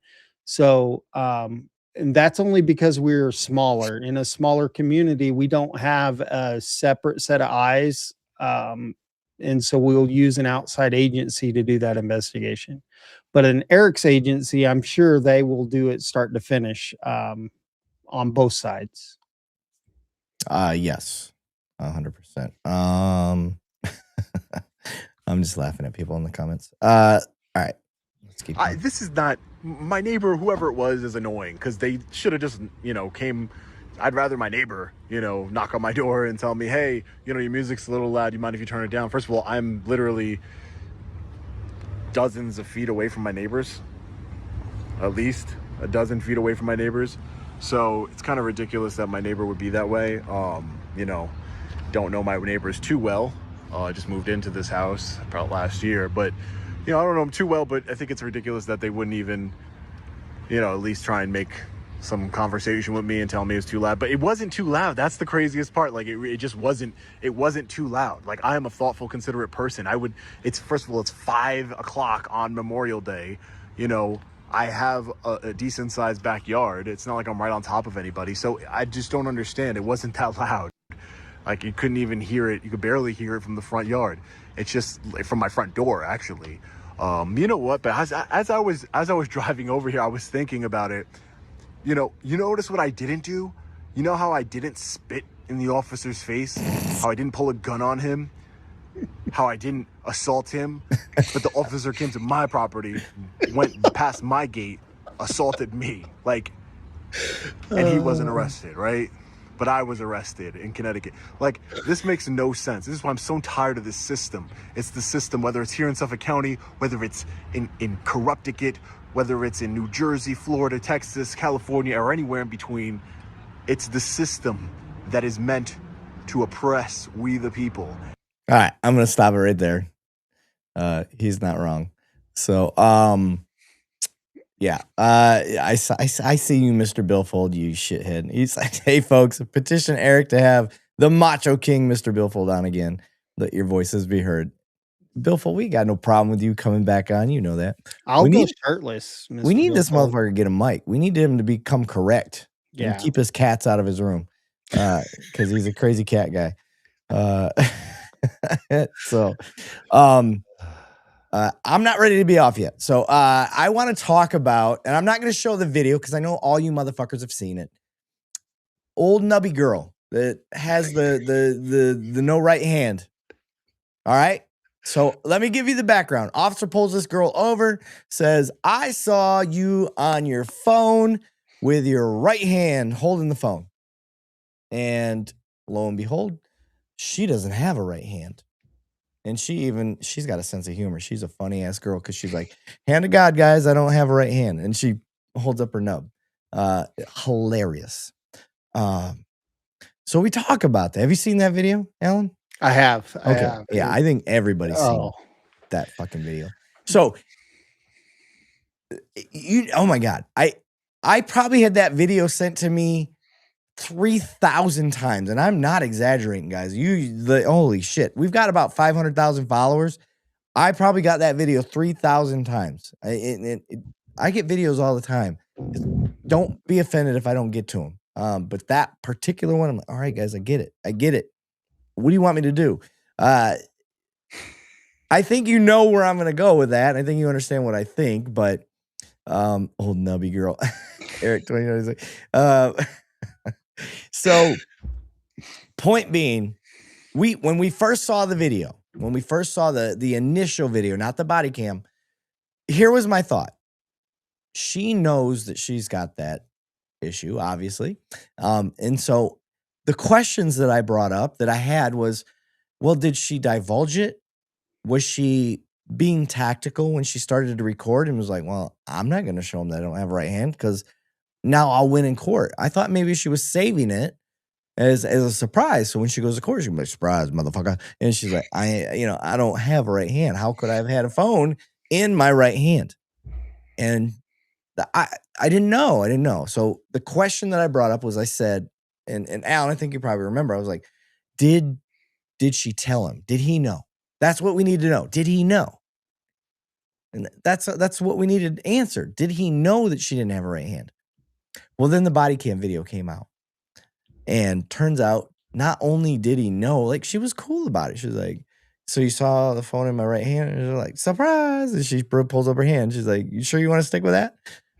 That was the moment, Alan. That was the fucking moment that this officer didn't need to double down. He could have been like, oh, shit. Yeah, play it up. Like, yeah. Oh, my God. My bad. I am an idiot. Right. Now, let's be fair. Let's have an honest conversation. Is it possible? And officers listening to me, this is why don't try to over dandle things. Don't church them up. Don't sit there and be like, I saw you have a phone in your right hand. Like, why are you getting that specific? All you had to say was it looked like you had a phone up to your head. Yep. Because she could have been like that. You don't know. That's possible, right? That could have been a thing. She could have been driving with her left hand and put the phone up and nubbed it up and was holding it like that. That's possible, yeah. I don't know.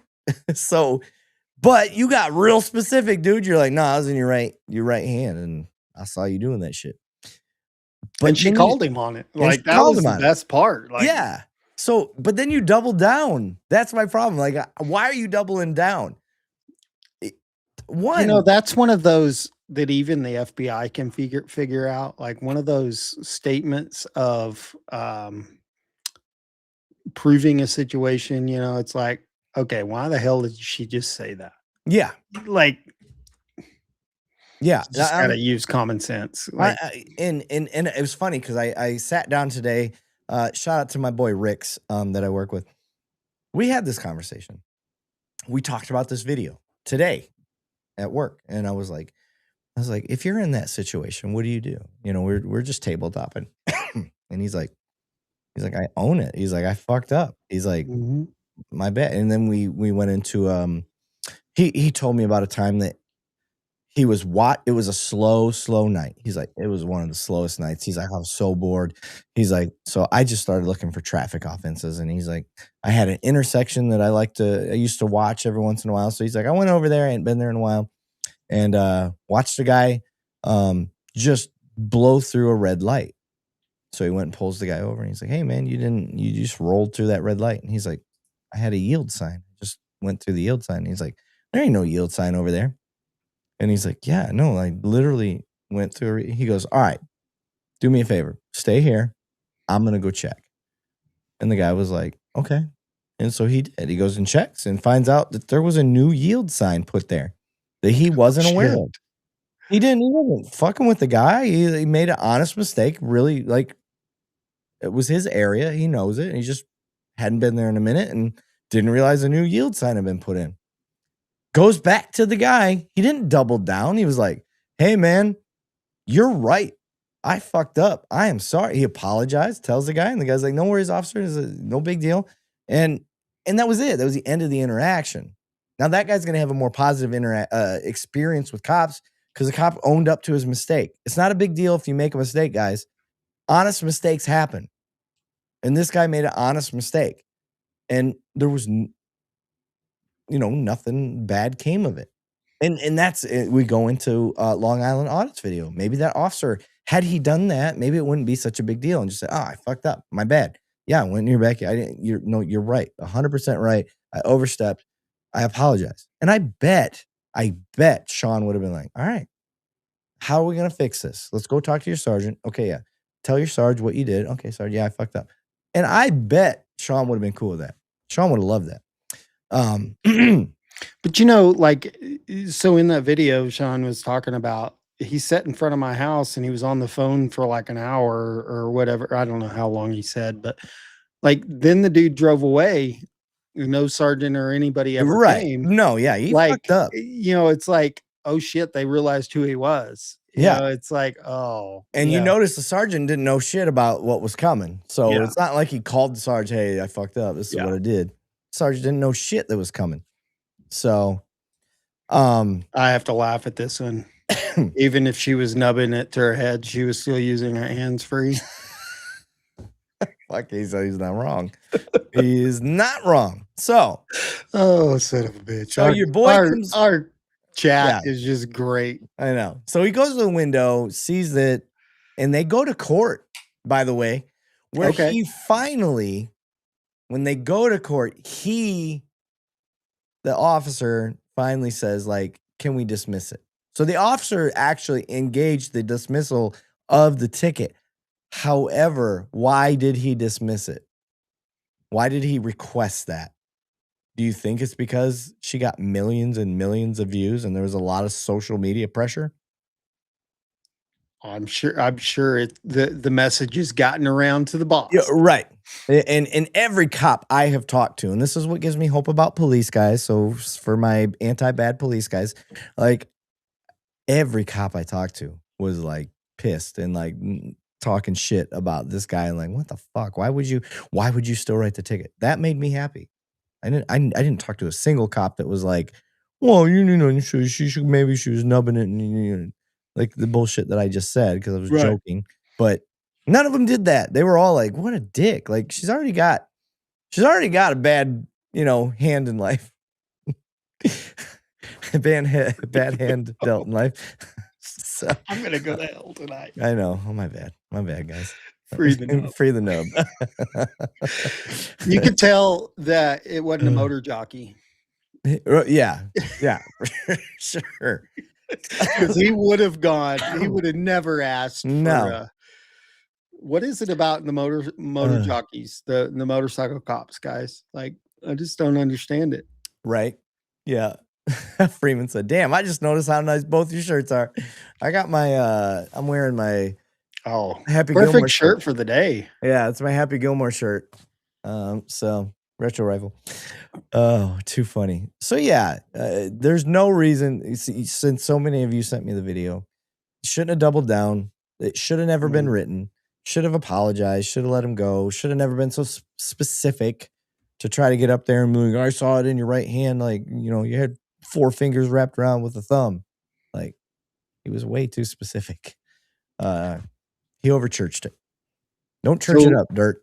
I was probably off to FTO at this point, but I go to this house and I ID this guy, and we were there for good reason. It was an assault. It was a domestic violence thing. And we were just separating the families. But when I interviewed the suspect and he gave me his ID, I ran it to the PD, and the PD came back and said he was wanted out of California for a murder.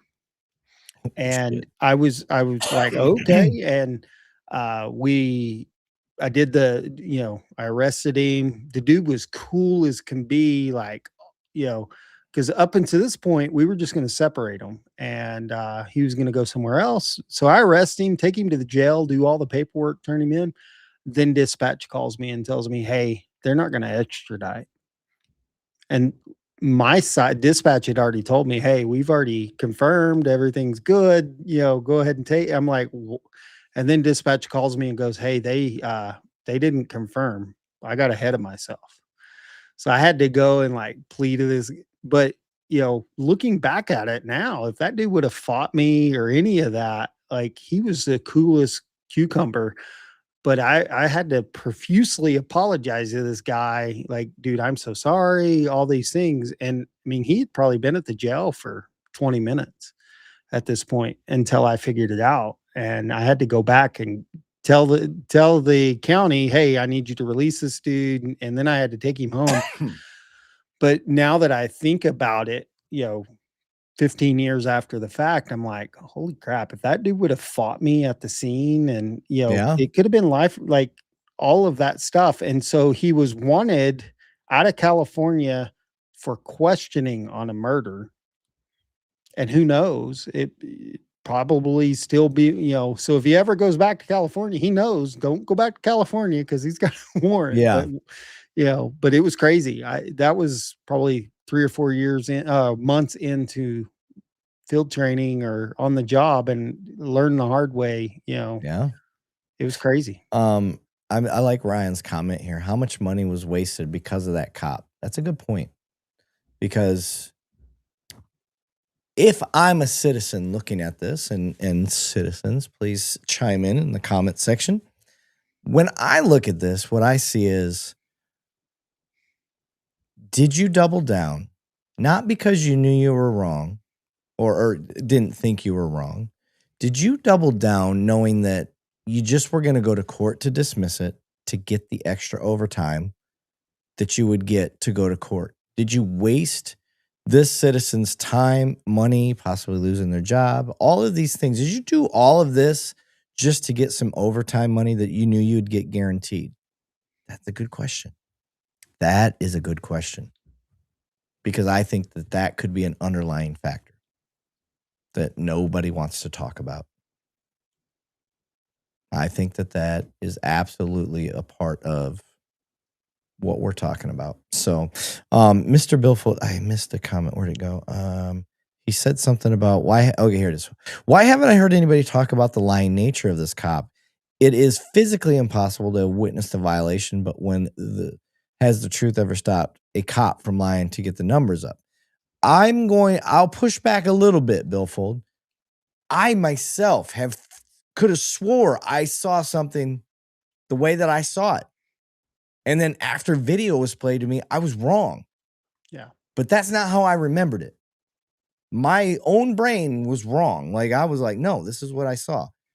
And because I was adrenalined up and I saw it so fast or all this stuff. Now, again, we're talking about traffic offense.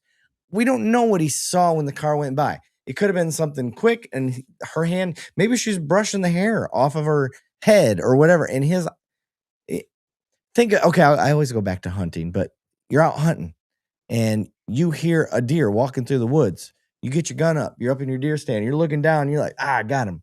Because you're waiting. You've been waiting all day. You've been out there deer hunting. And then you get it and you're looking, you're like, that's a deer, right? And then you keep staring, you're waiting for that sight confirmation, and it turns out it's a squirrel. Yep. Now, any of my hunters out there know exactly what I'm talking about. Because we have all mistaken a squirrel for a deer. It's happened. And I'm just saying, it's not that he's lying necessarily. It's just what he thought he saw. It's what he wanted to see, and that's what he saw. Well, and it could have been an initiative, like they're looking for cell phones in a certain area because of a certain something, and so you start seeing things, that you aren't seeing. And I'm not trying to cop-explain it at all, but what I'm saying is, like, I've actually had this scenario where we're in school traffic and we're, the only thing we're focused on in the moment is use of electronic equipment in the school zone. And so, I don't like that offense, honestly, but it's one of those that it's like, it's kind of like when you're driving down the street and somebody's not wearing their seatbelt and they try to do that sly thing and you watch their arm go across their body. And it's like, dude, like even my grandmother could have seen you were putting your seatbelt on. It's just, it's very blatant and you see it. And so I don't know. Yeah. Country girl. Squirrels have antlers, Eric. That's awesome. Magdump said, Eric, yes, been there, done that. Big squirrels, though. Right? Shit. Maybe you're squirrel hunting if you're in Arkansas. Is this the first time Andy's been in here tonight? I just seen his name. He said he told her why. A distracted driving operation. He lied. That's the first I've seen Andy type up tonight. Yeah, that's the first time I've seen him. Yeah. Jackalope. Yep. Yeah, the jackalope. We actually, one of the schools down the street, that's their mascot is the jackalopes. Yeah. So I guess the point I'm making is it likely he's lying? Yeah, it's probably pretty likely. But can we prove that? No, we can't prove that he's lying. So I gotta just float in the middle somewhere, guys. And cops. And that's where where this started is it comes back to I fucked up. Yeah. Like if you look at somebody, like that scenario, I fucked up. Yep. Country girl. I've had squirrel. So have I. Yep. I've had good squirrel. stuff. Yep. I've had. It doesn't taste like chicken either. I had squirrel, duck, and quail egg for a breakfast one time. Quail egg is very good. I like it. Yeah. So I've had some crazy stuff. So all right, we've busted over 3 hours, which is definitely usually my cutoff. Hey, and we're like that number it's maintained pretty good. Yeah. We've had a lot of people on. Even though I started off like really how did that go at the beginning? I didn't get to. No, it was good. It was good. Yeah. The chat got me going, and I was Benning was having problems, so every time he plugged in his new camera, it was blanking, like it was going black screen. And so I was like, okay, I guess I'm starting by myself. So here we go. Gotcha. Yeah. After the week I've worked, y'all, I needed this. I needed to come on, and I needed a drink for sure because I've been just working. So yeah, Crash, big shout out. We have a great Discord channel. So join the Discord and become a member. We'll jump on there and do some videos. Everyone's, do some lives, and we have some different content there, different back and forth conversations. Lots of people join and share videos, things like that. So. Yep, absolutely. Reach out to our mods. You got Tim, Marine Blood, Nat, who am I missing? Harrison mods for us occasionally. Twitchy Skitch is out there. Make sure you hit her up. Got a lot of cool mods doing the Lord's work in the background. They are volunteers, so if you shit on them, I will shit on you. Do not fuck with my mods. I do protect them as much as this sergeant just protected his shitty ass mustache officer. So, don't fuck with the heart of a volunteer, guys. Freeman, and they do need 1,000% raise. So. Yes, they do. Erik, I also working tomorrow night. I'll be staying up. Also, have a good awake night. Yeah. You know how it goes. So, no, this was fun, guys. I appreciate everybody. Shout out to Crash. Shout out to Innocent Auditor. I know he joined us tonight. I think he kind of logged out. I haven't heard much from him. Wade, glad to see you tonight, brother. Andy, always good to see you. Mr. Billfold, you fucking animal, you. Love you, buddy. Pomegranate, thanks for jumping in, talking tonight. Who else did we have? We had Country Girl in the house, Freeman Keys in the house, Don Dunpeel in the house, Nina was in here. Man, who else did I miss? Mag Dump, definitely one of our regulars. Marine Bloods, he's one of our mods, so of course he had to be here. David Edmonston, appreciate you too, brother. Did I miss anybody else? Any other big names? I don't think I did. Maybe Andy Fletcher. Yeah, I got Andy. Andy's a good dude. Big C 360. Forefathers, loved having. It was a newer name in the chat. Love him. He did good tonight. LIA. Yeah. Long Island Audit jumped in, guys. Let me give you. I don't know if you call it good news or not. So Ty Smith is a former Navy SEAL. He's from St. Louis. Some of you don't know this. Maybe some of you do. I don't know if I talked about it on the show, but Ollie K. Jones from the St. Lunatics. He started following us a couple years ago. And he actually messaged me for a couple videos that we had done in the past. And we kind of struck up a friendship and talk about police stuff. He is obviously, if he's in the St. Lunatics, if any of you guys know Nelly and the St. Lunatics, we're kind of like Instagram friends. So him being from St. Louis, Ty Smith, the Navy SEAL, being from St. Louis, and Ollie is pretty outspoken about policing, and has his own podcast. I got them both linked up, and we're gonna do a podcast together. So yeah, so I'm gonna do us three on there. We'll hopefully, if Alan's available, we can have him behind the scenes helping out. But that should be a very interesting podcast. I want to kind of focus that in on training, because there's a huge difference between how military and Navy SEALs train.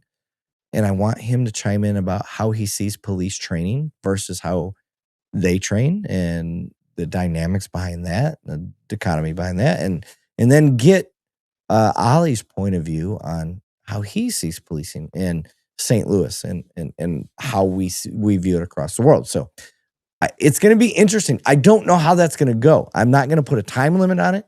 I want to do it as long as I'm going to respect these guys' time.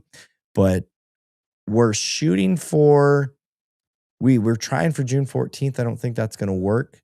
So we're trying to find a date that both of us, all three of us can work. It's going to be weird. It's going to be an odd podcast. But I think it's going to be fun and it's going to be different. So I'm excited about that one. So look forward to that. Go ahead, Alan. No, that's sweet. Yeah. On it. That's going to be a cool one. I'd like to hear some of that thought process. Yep. Oh yeah, Warlocker did poke in too. Thank you for that, Freeman. Yeah. Everybody, make sure you check out Warlocker. They're great guys. We had some fun with those. I Am Boss. Yep, I see you in there too. I forgot he was chiming in earlier. But yeah. So you got that to look forward to. Serious question from Cash Out said, should law enforcement get a level of military training, or should you say no? No, military, because, okay, Crash Out, you might not know this because you're newer to us. I'm in the military still. This is why we call it Two Cops, One Donut. I'm a military cop for the Air Force, security forces, and I'm a municipal cop for a very large city. It's got about 1.2 million people. No, as a military cop myself, no, they don't need military training for the most part. There's plenty of law enforcement training that they need Constitution training. So the one thing I'll say about that is I am not military. I didn't get to join. I chose my wife instead of joining the military. Yeah, the whole don't ask, don't tell. They wouldn't let Alan in. You know, they wouldn't let me there. But so the one thing I will say about that, and this comes back to that conversation of age in law enforcement, things like that. I do think the military has its place for people to be a little older when they join law enforcement, because you get a different head on your shoulders. You know, we can have this argument about 21, being 21 and becoming a law enforcement officer, is that too young? Things like that. I was 27 and still think that I could have used a little more time on my shoulders. And so I think joining the military and then becoming an officer is definitely could be a good thing. That's just my 2 cents. I Am Boss is a seaman, so that makes sense. I'm gonna talk shit. Fuck you, Pomegranate, you son of a bitch. Everyone thank Alan for carrying the show all night. You son of a bitch. Love you guys. I sit with Alan, y'all. So he said, I just meant for sitting cities like maybe Chicago or Compton. No. Honestly, guys, you don't want the military involved. Those kind of cities, it doesn't matter. It's Are you constitutional oriented or are you not? Yeah. If you're constitutional oriented, no, you don't want the military involved. I'll tell you right now, and Eric knows this as well. It doesn't matter if you're in Chicago, Compton. We all see the same kind of drama. It's how you handle the drama, and sometimes these officers are. Their hands are tied behind their backs for certain rules that they have to follow.